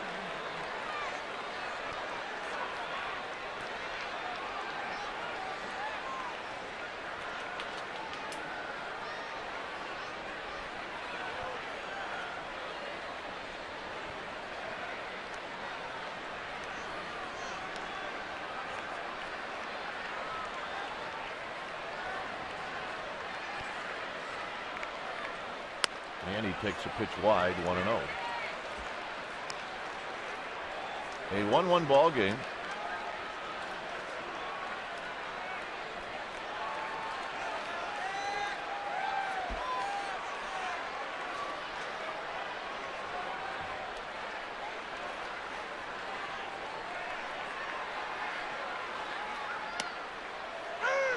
Comes right back to the outside corner, this time with an 88-mile-an-hour fastball. A Mills strike.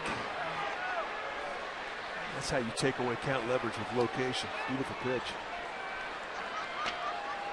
You're sitting in a 1-0 count looking for a mistake if you're Susak. That was not a mistake.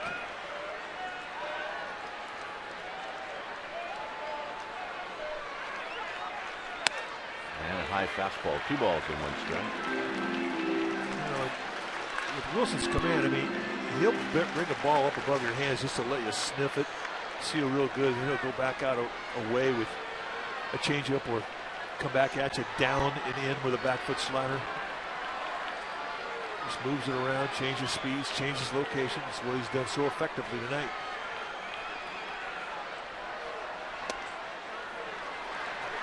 And that's a curveball. We haven't seen many of those.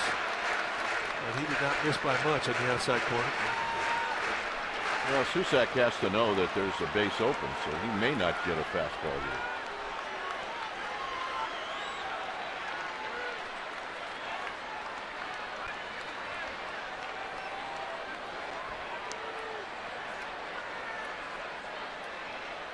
And the 3-1, and it's 3-2.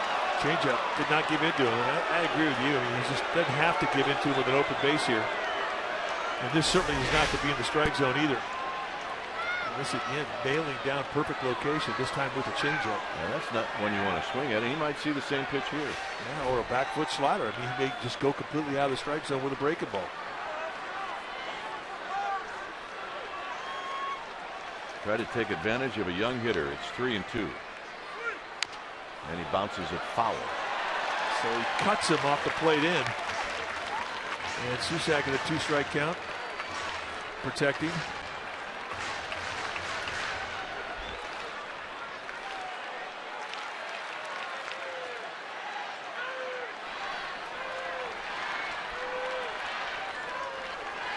So 3-2 to Susak. Who's happier, the kid or the mom? Mom.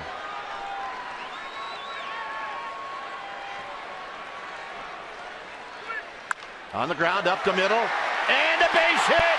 And here comes Pagan, and the Giants take the lead. Ibar nearly kept it from getting to the outfield, but he was shading Susak just a little bit to pull, and it cost him. And sometimes it pays to have a fast infield. And Ibar, who has great range, all he's got to do is catch this ball, and it probably stops Pagan from rounding third and heading to home. And he just misses it. What a grinder of an at-bat that was for Susak. And the Giants back on top. And watch the reaction from Mom. How about Mom on my side? Yep. There's a pitch to McGee, and it's high. She is not going to leave early.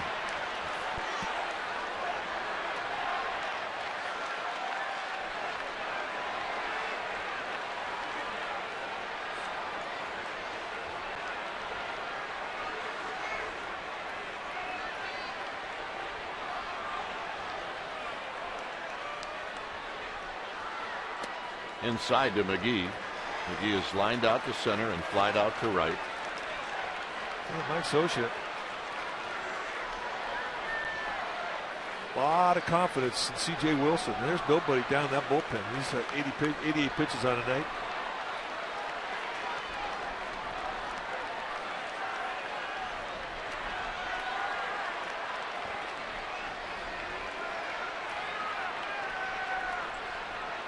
Susak's not going anywhere. It's 2-0 to McGee. Out of play. 2 balls and 1 strike. That's the pitch that McGee wants to just wrap into that hole. Into right field.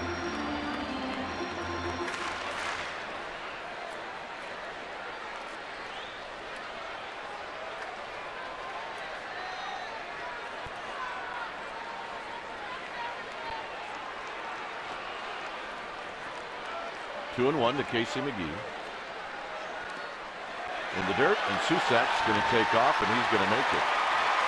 I mean, now those are big mistakes.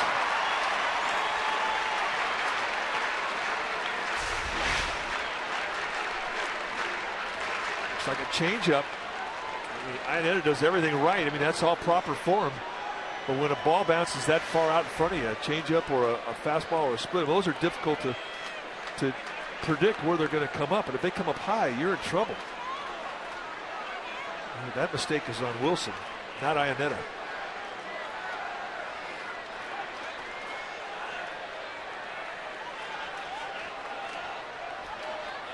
So it's 3-1, and it's ball 4, and Crawford's going to hit. That's the first walk issued by Wilson. I got to tell you something, Mike. I'm impressed by Wilson. I think he's pitched really well today. I agree with that. He really has moved the ball around beautifully. He has not been the type of pitcher that's easy to hit. Just has not let you get set on one speed or one type of movement or one type of location. So Mike Butcher, the pitching coach, coming out to talk to him a little bit. Still no activity in that Angel bullpen.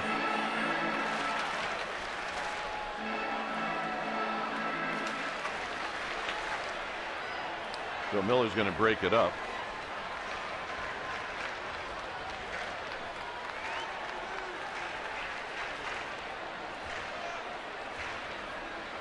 .91 pitches on the night.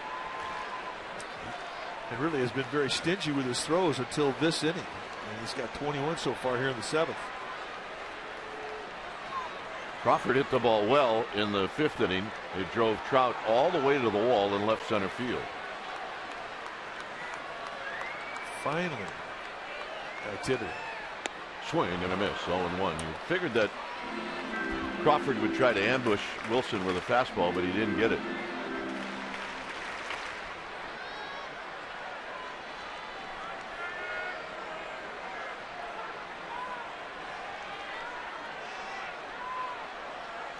Crawford with 4 home runs, 11 runs batted in. And he tries to check his swing. He doesn't, and it's 0-2.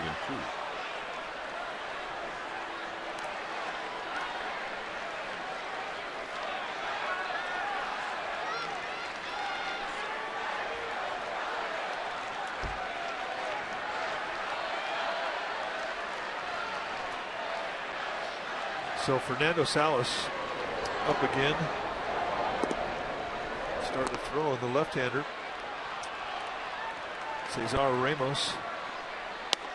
Crawford out on 3 pitches, and that'll end the inning. 5th strikeout for Wilson. A lot of action here in the 7th inning, and the big hit, the hit by Andrew Susak to knock in Pagan. It's 2-1 Giants.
At 1 o'clock, pregame live at 12:30 p.m. Complete pre and post-game coverage. Plus, log on to csnbayarea.com for Giants Insider. Alex Pavlovich, the home of your world champion Giants, is right here on Comcast Sportsnet Bay Area. When it's time for a change, think Speedy Oil Change and Auto Service, your oil change tune-up and repair experts. Sergio Romo in for the 10th time. For Romo, 11 strikeouts in 7 innings. And he's being asked to take on the top of the Angels order. Ibar's never faced him before. He bounces this one foul. Freese has faced him. Iannetta, Joyce, and Pujols. That's it. Lifetime.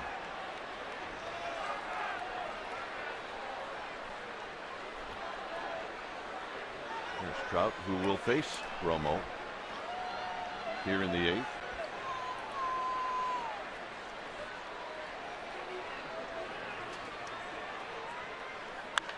On the ground, Duffy cannot hang on to it. And Ibar is aboard, and let's check in with Amy G. All right, gentlemen, the Giants shuffling their coaching core a little bit this week. They have now put Joe LaFay, former hitting coach, back to his first love, which is scouting, and brought up Steve Decker as another hitting instructor alongside Bam Bam. I talked to Steve today, and he said he's come from 2 years as director of instruction for the entire minor league system to hitting coach. He said the biggest transition is just going from working with the masses to working with one team. But he's been with the Giants organization in one role or another, including player, for 21 years. He said he kind of knows his way around this place. Guys? Yes, he does. Here's Giavotella. Fun situation here for the Angels. And instead, it's a strike call. If you remember, the manager of the Padres, Bud Black, started a game for the Giants. Steve Decker was the catcher. And, of course, made semi-big news that the battery was Black and Decker.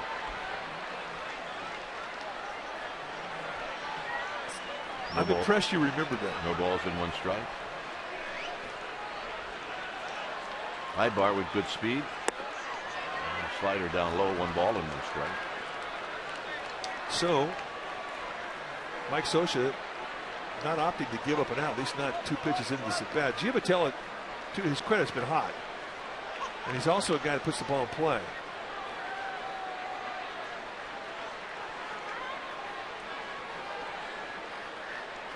Check that runner.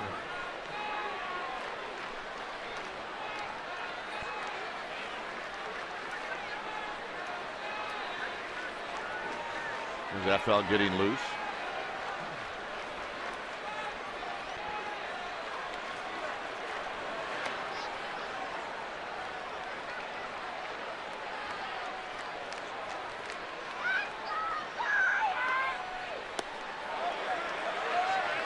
No swing, 2 balls and 1 strike. I don't know about that one.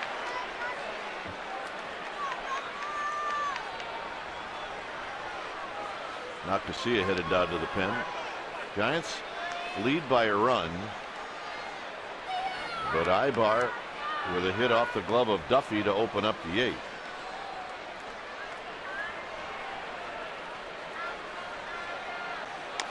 Tapped, foul. There's Romo. Threw him another slider. It's 2-2. Now, Romo has such great confidence to throw that slider anytime. I mean, it could be bases loaded, tie ball game, 17th inning, 7th game of the World Series, and a 3-0 count, and he'll throw that slider.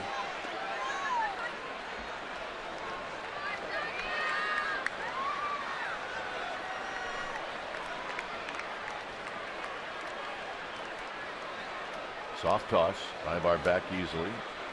Does not have a steal. He's been thrown out twice.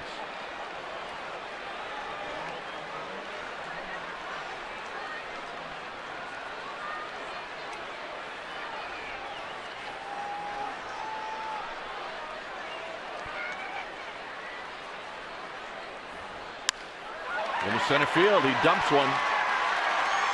Pagan's got a shot. There's the throw to third, and it's by the third baseman, McGee. And now the runners at the corners with nobody out.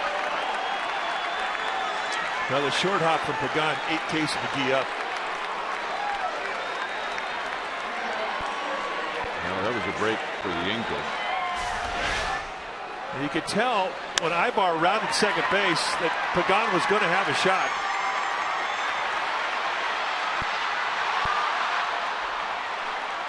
And with McGee, I mean, he's going to have to do or die it to the backhand and then try and swipe a tag. So here's Trout with a tying run at third.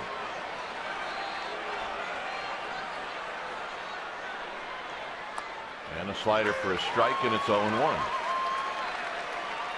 So, look, we have no idea if Trout ever saw Romo in spring training. But during the regular season, this will be the first time. He's never seen Trout where the air has been as heavy as it is tonight here in San Francisco. And he waves at that, and it's 0-2. And now Romo will try to pitch for the strikeout.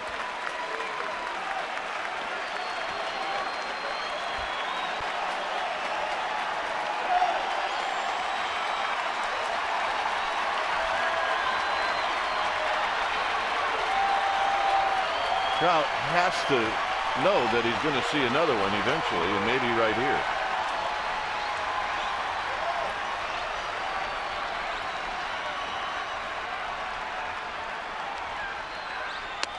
And he threw him a fastball, 1-2. I don't think he had any intention of throwing that fastball anywhere near the strike zone. Check out that stat. Hitting .450 when he's behind in the count.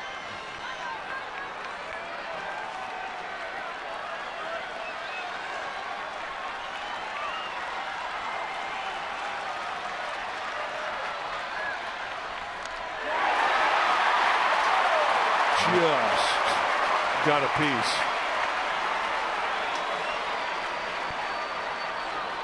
Now the fans behind home plate have a really bad angle. They thought Trout had swung and missed or fouled it into the glove of Susat. Well, here's what they're seeing right here. They saw the swing and they thought it was strike 3.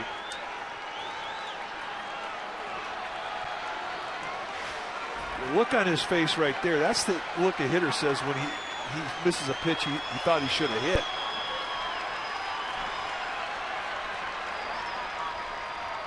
It's not the look that says, I can't believe I got a piece of that.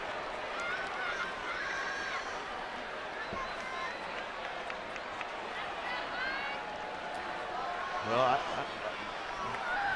he's got a lot of reasons to be confident. Well, hitting .450 when you're behind in the count's one of them.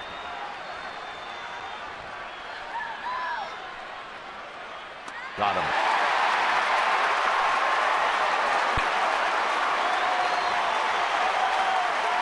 And now Bruce Bochy's got a decision to make. And he's made it.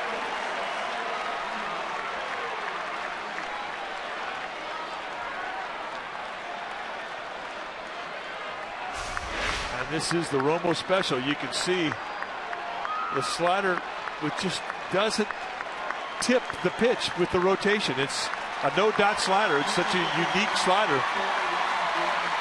And when you haven't really got a big book on Romo, you're disadvantaged, even to a great hitter like Trout. Big strikeout. When it's time for a change, think Speedy Oil Change and Auto Service, your oil change tune-up and repair experts. We'll be back.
Calhoun will face Jeremy Affeldt.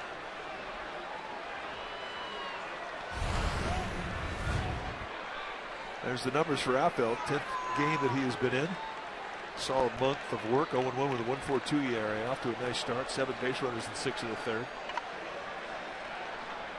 He can get a ground ball. And he can get a strikeout. And that is what makes Affeldt so tough. And immediately it's 0-1. Now the Angels have done their homework on Affeldt, and I imagine that Cole Calhoun has watched a lot of video on Affeldt's breaking ball, but until you get in that batter's box, it really doesn't mean a whole lot. You know what he throws, but now it's 0-2. He's got him in a situation where he's throwing 2 fastballs to get to the 0-2 count. Affeldt's curveball is a big one. It's a rainbow curve.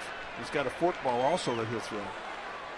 And I think this right here might be a pep talk from Susac saying, you throw that, I'll block it. Because if you throw that curveball, you don't want to put it in the strike zone. You want it below the strike zone. You want it in the dirt.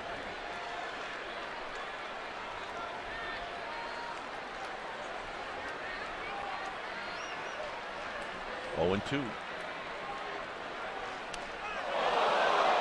And it hit him. So in a perfect spot, 0-2 to Calhoun. He hits him.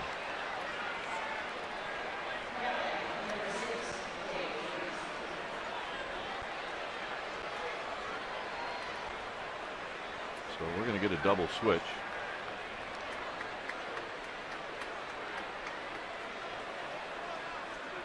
Crawford made the last out, so we might see Arias in, but it's going to be Santiago Casilla. So Casilla is going to come in. The bases are loaded with 1 out, and we'll be back.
Post and Sportsnet Central coverage. Game 1 coverage begins Sunday at 11:30. And where you're going to see it, right here in Comcast Sportsnet Bay Area. Warriors playoff Central, an hour every game, post game, and on Sportsnet Central all the way through the playoffs. Check it out. New pitcher now for the Giants will be Santiago Casilla, the closer. And this is a moment that really defines this game. Coming in with the bases loaded. 12th time he's come in this year. 2-0 with a 2.79 ERA. And he inherits a strikeout situation with 1 out. And the base runners with the tying run at third and Ibar. And here's David Freese, who's 0 for 3. Arias is now at third. This ball is high. 1 ball and no strikes.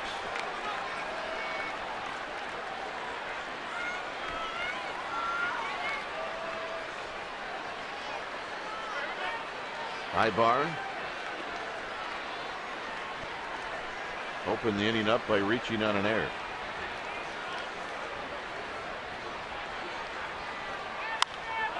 Little looper into center field. Pagan's coming in.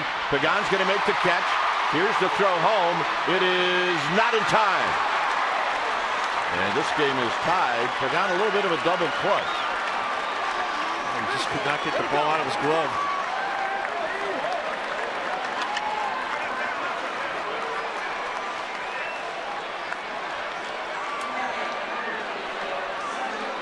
Off the get-go, you didn't think it was going to be a fly ball deep enough. You don't need a lot with Ibar's speed at third base, but here's where he had to. It's almost like the hat fell off and hit him in the back shoulder. It was a bit of a distraction. And he couldn't get a grip. It was the exchange. So here's Crone.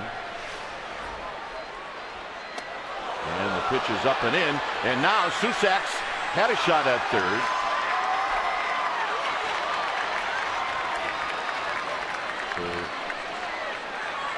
Vitella moves to third. I thought for a second that might have hit Crone, but it did not. So look at Pagan from behind. You'll see the problem he's had. His middle finger kind of got hung up on the finger of his glove, so he didn't get in there and get a good grip. So he had to take the extra little hop to get a grip. And by then it was too late. 1-0 to Crone. 1 ball and 1 strike. Maybe a pass ball on Susak. And with Garcia now a little bit more pressure on Susak with a runner at third. It's a 2-2 ball game. This has been a long inning, a long half inning.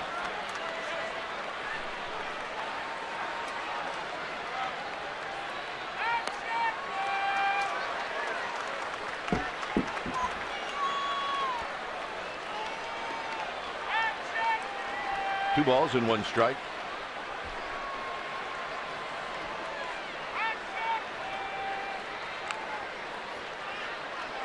Garcia rubbing up the baseball at third. Vitello at first is Calhoun.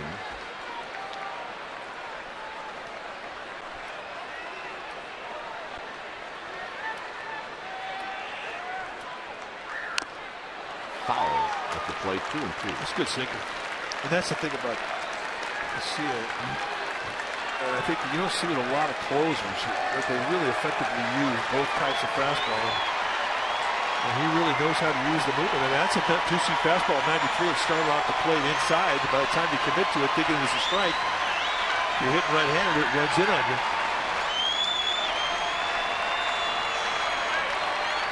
And he wants to go back in there again. Runner goes and a foul back. So Calhoun was on the move. That was a hanging bacon. That was what that was.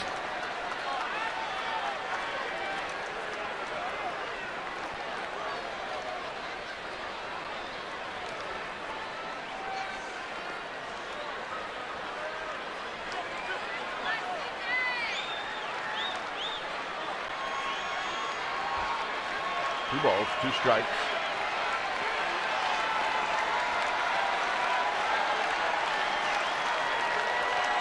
Runner goes almost to the backstop. 3-2. He was 95. Nice play by Susak. The stolen base for Calhoun.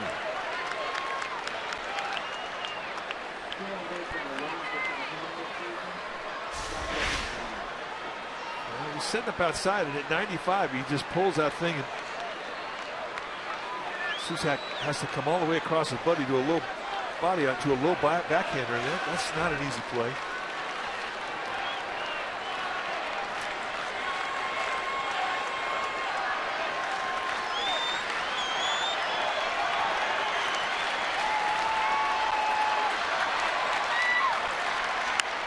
And that's foul.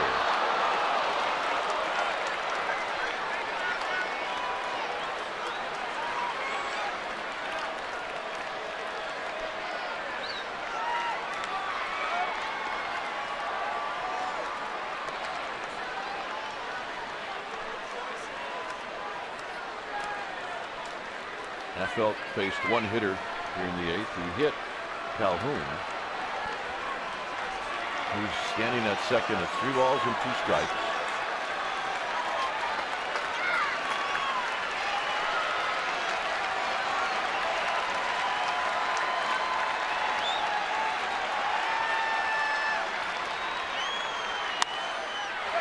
A little pop-up to Buster Posey. That's going to end the inning. The Angels tied up one more time. We'll go to the bottom of the 8th. It's 2-2.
One app for live baseball. That bat is up to the moment with in-game highlights, live look-ins, replay reviews, radio broadcast, StatCast, and much, much more. Get MLB.com at bat for your smartphone or your tablet. When it's time for a change, think Speedy Oil Change and Auto Service, your oil change tune-up and repair experts. So the Angels give the ball to Fernando Salas, the right-hander. 11th time that he has come into a game. 0-1 with a 5.23 ERA. Good strikeout walk ratio, 5-1 with 1 strikeout average per inning. Arias looks at a strike. Arias, top of the order, Aoki, and then Duffy.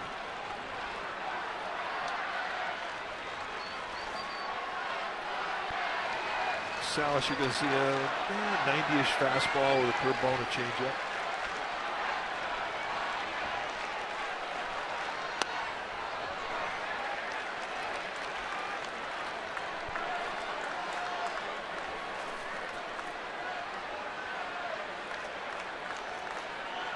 Duffy chalking up a ball and a strike. 1-2. That's the changeup, and that's a good one. You cannot expect to see a fastball in any fastball count with Salas.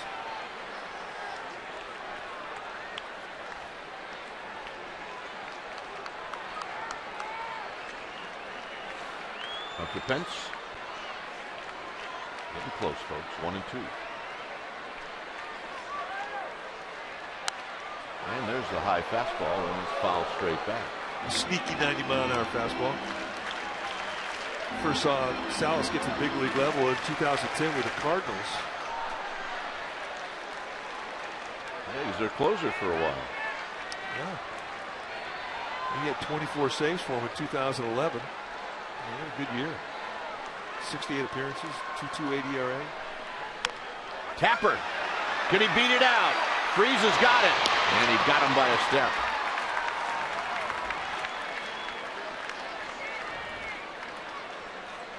So Arias retired.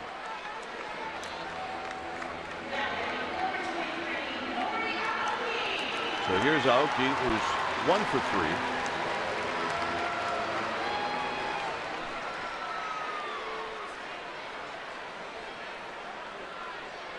Milwaukee now trying to get on for Duffy. And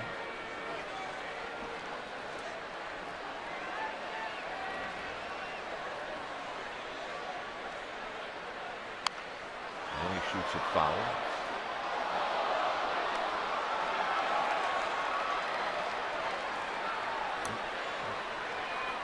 Nice going, Dad.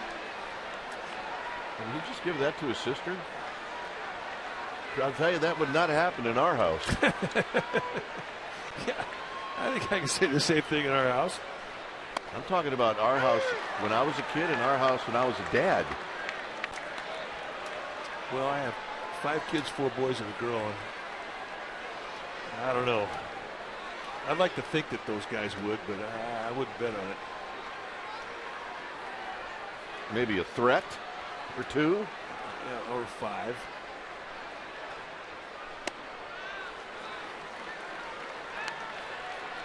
My sister Kathy would have no chance when I was little. The foul ball would stay in your hands? No chance. And then trusting her to say, can I look at it? No chance.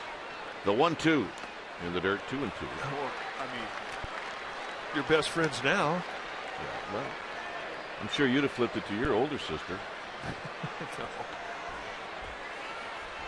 No.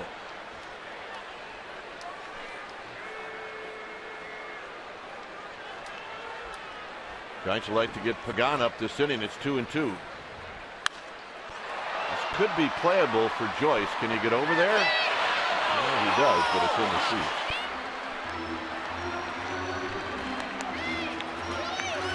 Stay tuned immediately after Giants baseball for Eastern's Giants postgame live. Highlights, reaction, and analysis. It's all coming up right after the game.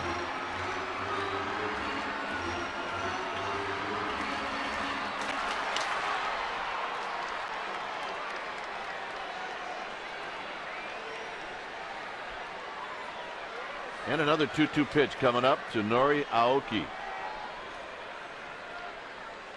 And he drives it into center field, but Trout got a good jump and good speed, 2 outs. And here's Duffy.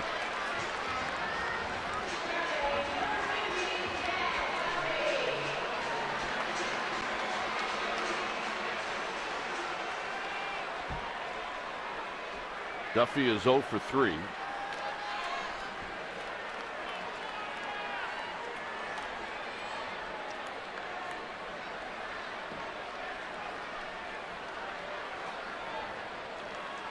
And the pitch is up high. Duffy's got some power. We watch him in batting practice, and he can hit him out. And this is a spot where maybe without any strikes on him, give it a shot. Well, when he hits him, he's trying to hit him.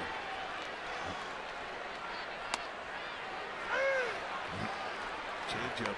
They set the outside target, kind of drifts across the inside corner. But once he gets past count leverage, I mean, he changes his bat. He'll stay inside the ball. He'll go the opposite way. I mean, he thinks very well in that box. He makes nice adjustments within the at bat.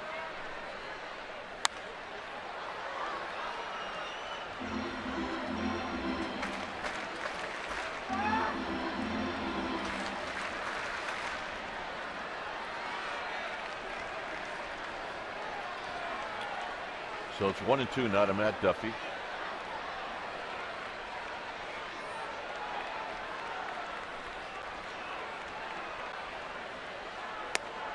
Nope.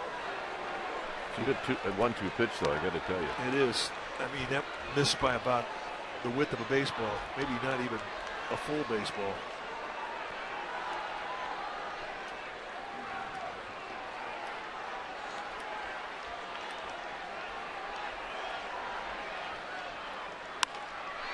Flips it into right field, knocked down by the second baseman, and he throws it away.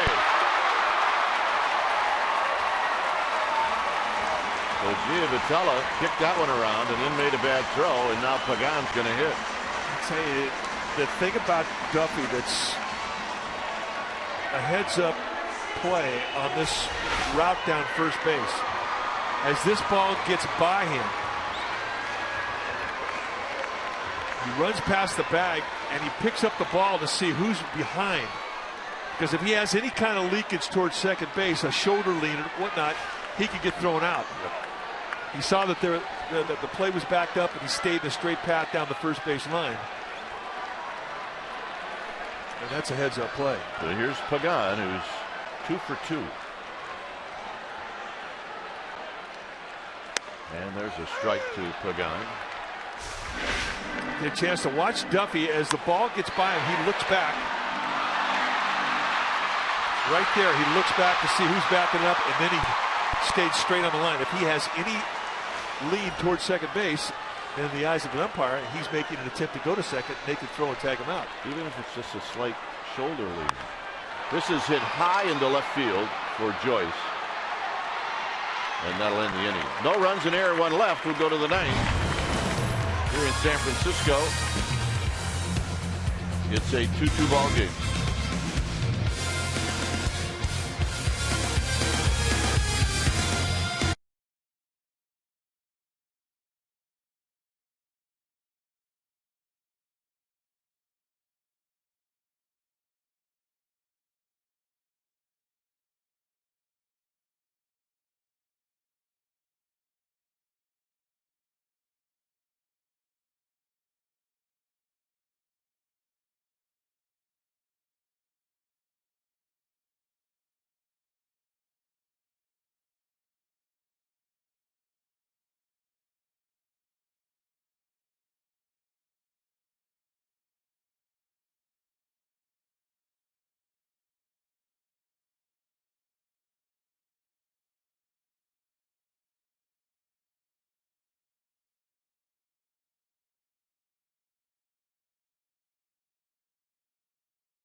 A 2-2 ball game as we go to the 9th. There's Casilla taking care of some business with a shoe. As Matt Joyce stands in. And a breaking ball for a strike. Great way to take out strike one. Nobody's going to look for that pitch in the first pitch. Especially in a tie ball game. You're right. You're going to look for something to drive.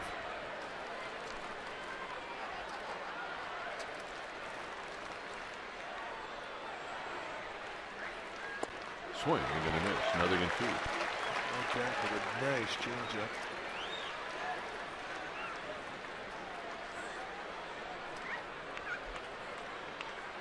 So a quick 0-2.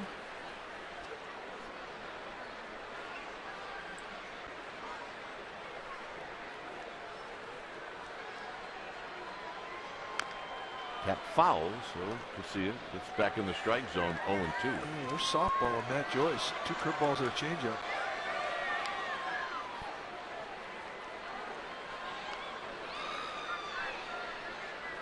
And he had pretty good balance in that last swing.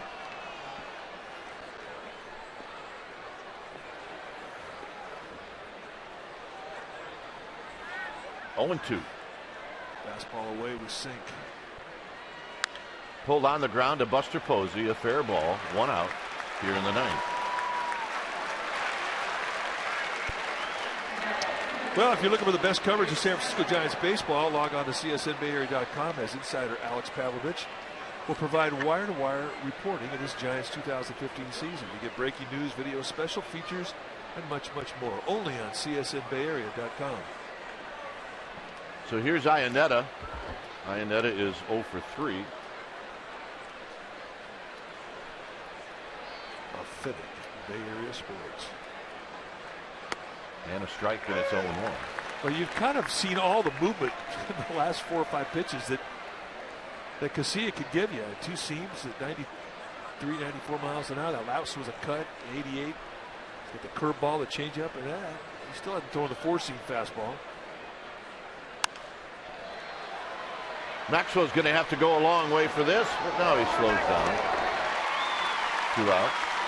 But that's what makes Casilla unique from a closer's perspective, is he's got 5 different pitches and 5 different movements and speeds that he can give you. And when he's got a feel for all of them like he does tonight, that's a rough assignment. Houston Street is the closer, and Joe Smith, the right-hander. This game stays tied. You'll see Joe Smith. So here's Navarro. Navarro's the only left-hander that the Angels have on their bench.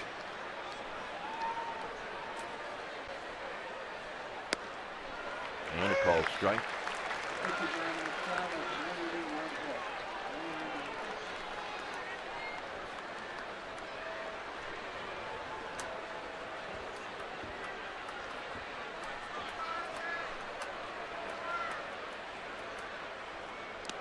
Down low.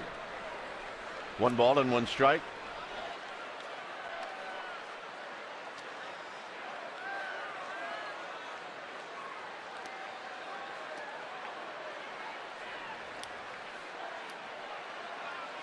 Chris Heston started this game for the Giants.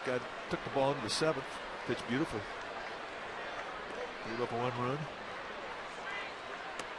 High and away. 2 balls and 1 strike. It's amazing how quickly you go from starting pitcher who has a good outing to cheerleader, good teammate.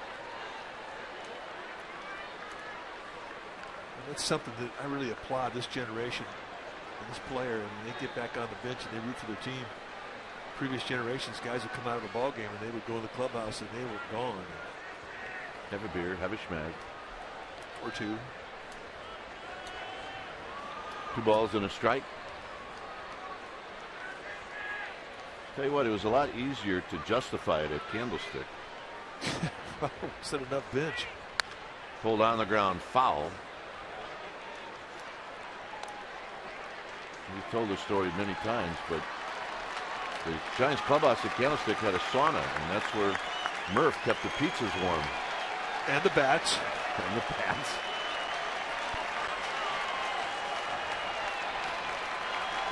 Two balls, 2 strikes. Navarro's digging in. I mean, digging in.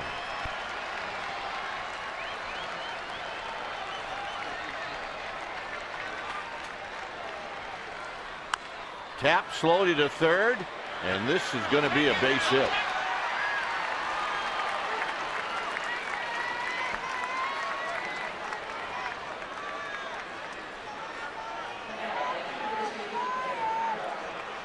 Well, they had played Navarro way off the line, and this winds up being just a thing hit away from the defense. So here's Ibar.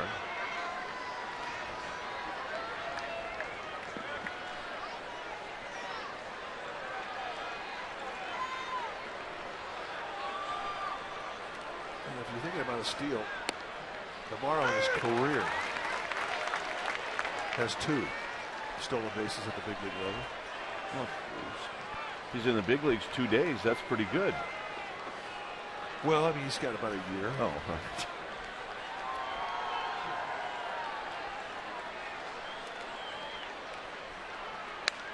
Foul. Look out. Heads up. Pete Alonso. Well, if you're going to wear a Philadelphia Flyers cap, you're a target. I'm sorry. Yeah. That one got Pete's attention. That's why Pete wears a cup when he's on camera. It's 0-2.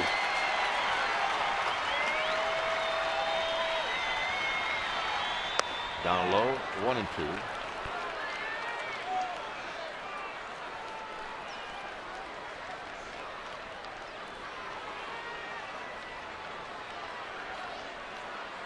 It's also an ugly finder. Major ugly finder. By the way. He leads the league in ugly finders. 1 ball, 2 strikes. Navarro is at first with 2 outs. If you're thinking about the bottom of the 9th, it'll be Buster Posey to lead things off.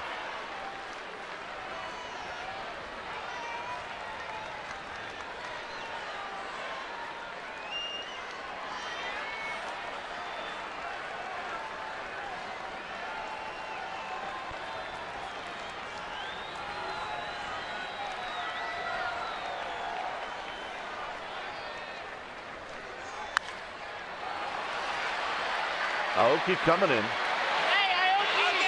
That'll end the inning. Buster Posey to lead it off. It's a 2-2 tie.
Heston was fantastic tonight. 6 1/3, 5 hits allowed, 1 walk, 5 strikeouts. He allowed 1 run. And for that effort, we're going to say that he's our player of the game. Brought to you by Honda.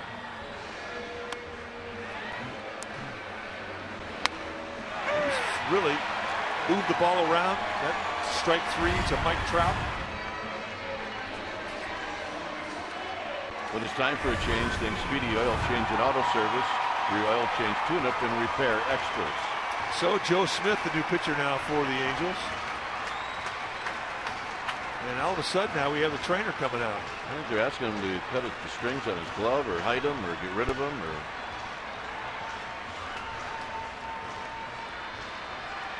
He's a side armor.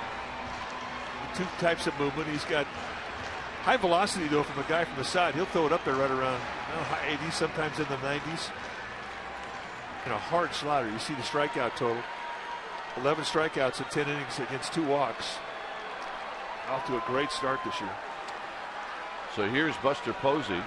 3 right-handed hitters to face Smith. Giants would like to go home here in the 9th. Inside to Buster Posey. 1 ball and no strikes. Joe Smith originally came up with the Mets, then he played for the Indians, came over to the Angels last year and has found a nice home in Anaheim. Posey chops this one. It's into the hole. Not in time. Giants have their leadoff hitter on here in the 9th, and we'll see if Buster's going to get run for, and it looks like he is. It'll be Gregor Blanco.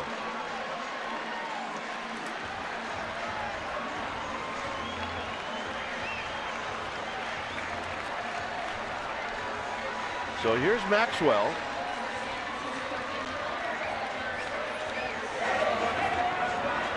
So Giovitello Had to come up with a strong throw. And now Maxwell is going to stand in. Maxwell has faced Smith one time. And he's 0 for 1 with a strikeout.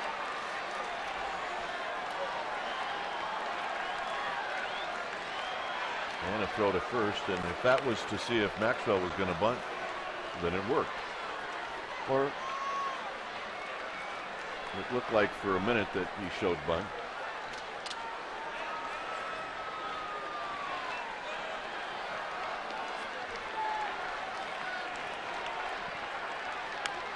And a good bunt. And Maxwell's retired. Well, you're right. I mean, that's a great bunt. Should go down the first base line. I mean, there was no other thought in the mind of Joe Smith other than I got to get the one out at first. It's funny if you watch Smith, he throws sidearm to home and he throws sidearm to first. Which would lead you to believe if he's going to play catch in the backyard, he's going to throw sidearm. Oh, yeah. When he's 70 years old and he's throwing out the first pitch of a game, it's coming from Laredo. It is. Yep. Perfect strike. Susac knocked in the lead run in the 7th. We'll see if he can do it here in the 9th.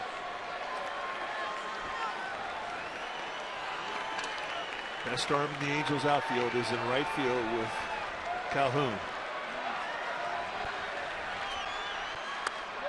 In tight. Susac said, I'm not moving. It's 1 ball and no strikes.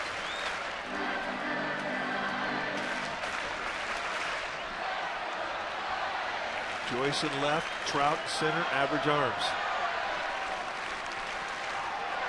Good speed with Blanco at second. Now that is so deceptive. I really don't know why it has evolved into what it has evolved into today. It's just, that looks like a balk to me. Eventually it'll get changed. No swing. 2 balls and no strikes, and the Angels just are beside themselves. Let's see, did he go? Oh, yeah. I think he did. Yeah, that's what the Angels saw right there. You can see why they were upset.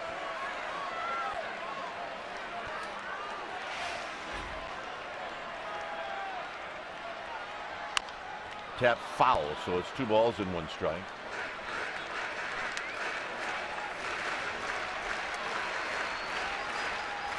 One thing about Susac, I mean, he's strong. And with Joe Smith, he'll pitch inside a lot to right-handers up around the belt, and he will break a lot of bats. And you see guys like Susac with good hand strength, and they could throw that broken bat pop-up over the head of a middle infielder, despite it hitting the label of the bat.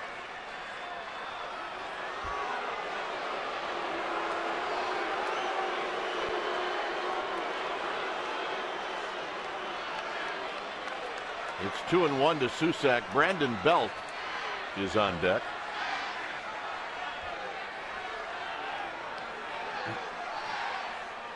Outside 3-1. Giovatello, the second baseman, is really doing a job on Blanco at second. And he is close to the bag, and he's really making an effort to try and keep Blanco close to the bag, and he's succeeding.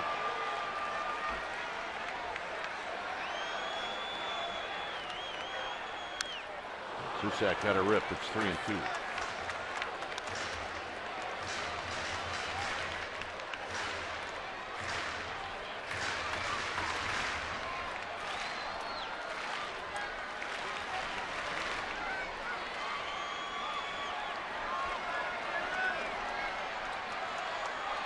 Susac trying to send everybody home. 41,507.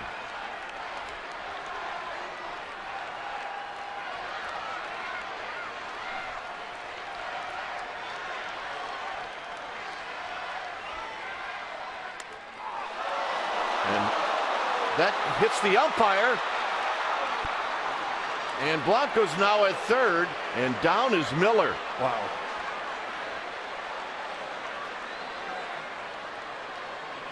Is Dave Greshner out quickly.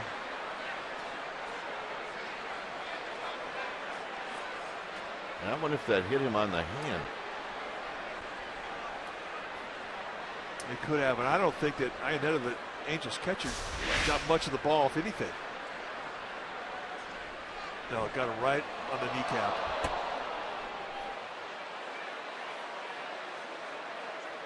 You say, well, wait a second, he's got shin guards on. Folks, if you take one right on the kneecap, it's almost like you have nothing on it at all. And Miller is as tough an umpire as there is in the league. I mean, for him to be down like this, and he's in agony.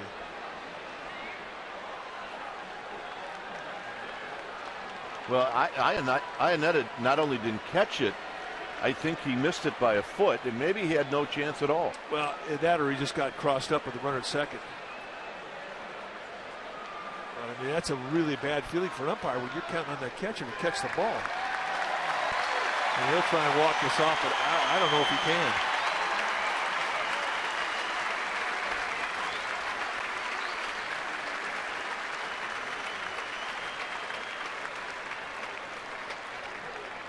We're going to show it to you at normal speed.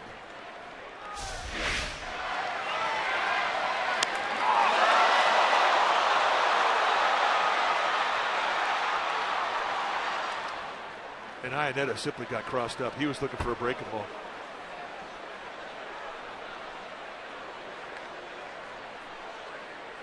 And right on the kneecap. My goodness. I mean, watch the ball carry him up the line.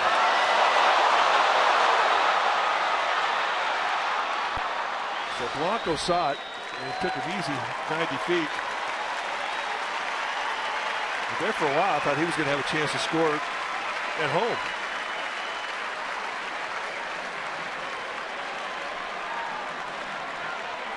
Well, Brandon Belt's first at bat of the game is going to be an at bat where he can win the game.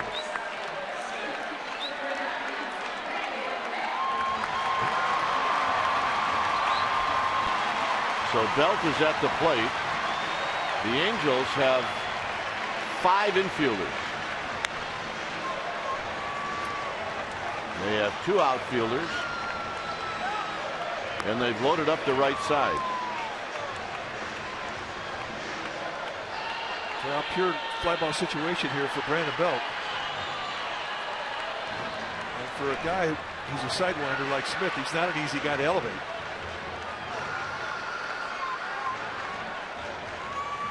They brought Calhoun in to play in between Crone and Giavotella. So here's Belt.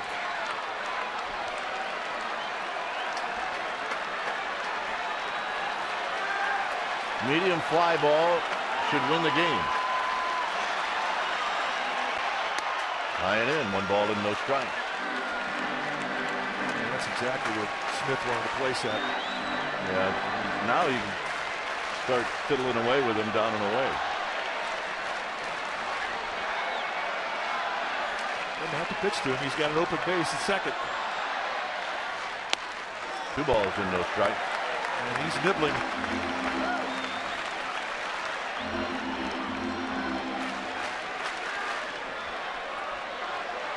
Heston started, pitched well. Wilson started and pitched well. Here it's 2-0 to Belt. Foul back, 2 balls and 1 strike. And that was in the middle of the strike zone. I'm a little surprised at that, really. I mean, when you think about it, if he loses Belt to a walk, it's an easier way to defend with the bases loaded and a force at every base than it is with runners at first and third. So because of that, he should be staying to a corner. Towns is out over the middle. I mean, I was surprised by that. 2-2. But now he's got some confidence. Now he just threw a fastball by him.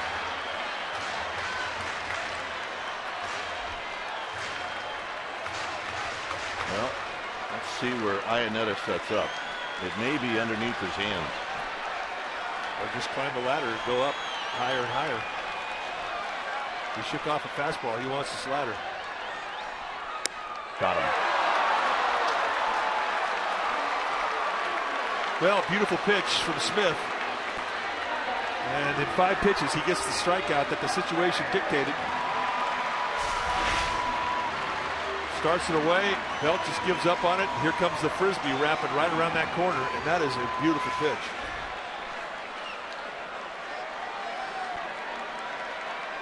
They're going to walk Crawford.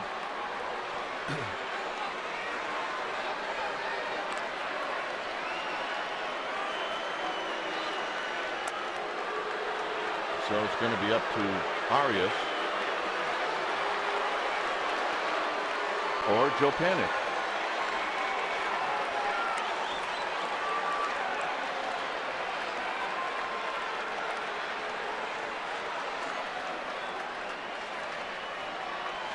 Well, look, Mike Scioscia had to know that it was either pitch to Crawford or pitch to Panik, one or the other.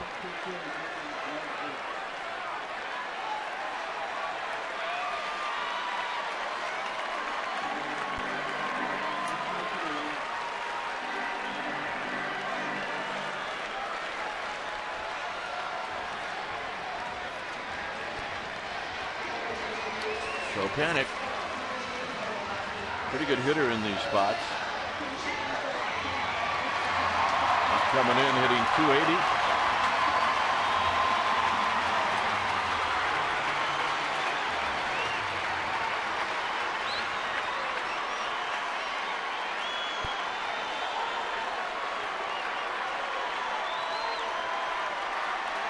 That's the winning run.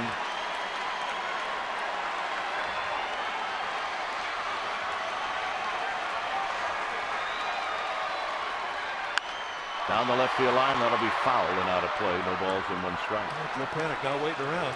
He's up there looking for a first pitch challenge. I mean, really,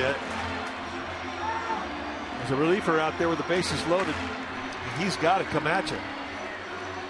And Panik was trying to beat him on it, on his challenge pitch.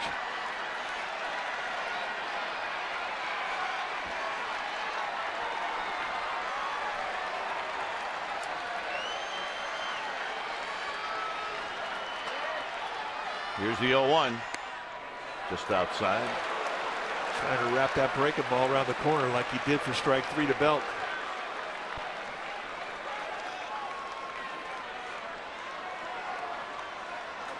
So he kind of just took away the surprise element of that pitch. In the center field, and this game is over. So Joe Panik sits around all night, and he comes through with a big hit, and the Giants win this one in the bottom of the 9th inning. How about that? Just don't hurt that kid. Do not hurt that kid. Saw a lot of things tonight that were gut checks, and in the end, it's the Giants that get to walk off the field with a victory. And their 3rd walk-off this season. Remember, they had back-to-back walk-offs against the Dodgers. And in a game that, in a lot of ways, looked like it was going to be heartbreaking, ends up being just the opposite. Well, 1-1 fastball right out of the middle of the plate. And Panik, who has such great bat control and uses the middle of the field a lot, it looked to me like he was up there thinking up the middle the whole time, and it pays off. So a walk-off. So the infield hit by Buster Posey that opened up the 9th inning. And that's it. Easy, fellas. Oh, see? Stay up. I got money on you. All right. Amy G with one of the heroes. All right, Joe, it doesn't get any more tense in the situation that you walked into tonight. A walk-off hit for you. You gave the team the win. Just take us through going into that at-bat, bases loaded, 2 outs. I mean, the pressure's on him. Our guys did a great job getting on base, and I knew he had to get the ball over the plate. He couldn't walk me, so I knew he was going to give me something good to hit, and I put a good swing on it. What is your strategy when you don't start a game? You're waiting all night to be able to help out your team. It's cold out here. How do you prepare? I mean, each inning I go down into the tunnel, and I'm either stretching, throwing, or hitting. Just keep myself loose, because you never know when that moment your name is called. You have to be ready to go and ready to help his team out. Your thoughts on Chris Heston and in general the kind of strong addition he's been to your rotation? He's been phenomenal. I mean, tonight another outstanding start. You know, he does a great job working the zone, pounding the zone, and I mean, no, he gets our guys going out there. And you know, when you pound the zone, you keep our defenders, moving, and quick innings are good innings. So no, he's been great for us. Last one for you. I know you guys had a rough April. You were able to turn the calendar page to May, and you started off with a win. And Boch talked about how important it was to start with a win on a 10-game homestand. Where does the team stand on that? No, we're all excited. I mean, we like to play well at home. I mean, it's our home field, and we play well here. So having 10 games, we want to try to have a really good homestand. And it's a really good start for us. Congratulations, Joe Panic. Thank you. Dwayne and Mike, let's get it up to you. All right, thanks, Amy. And it's always nice to get back home and win that first game. This was an exciting game. In a lot of ways, it looked like the Giants were playing themselves. The Angels scrapping out hits, the ground attack, and in the end, it was a big base hit by a guy who hadn't played the whole game, Joe Panic. Well, I just think it's a gut check in the way that they pitched through errors. I think it was a gut check in the way that they matched zeros, a rookie against a guy who's in his 9th year at the big league level. So many things that the Giants did tonight, I mean, are things that they're going to look back and say, oh, man, we're finally out of April. That's a game we don't win in April. Here they are the first day of May, and they get a big victory, and they do it by a 1-run margin. And in the end, it was great relief pitching and some clutch hitting, and Joe Panic once again comes up big in a clutch situation. And I say Brandon Belt buys Joe Panic a steak dinner. All right. Final score, Giants 3, Angels 2.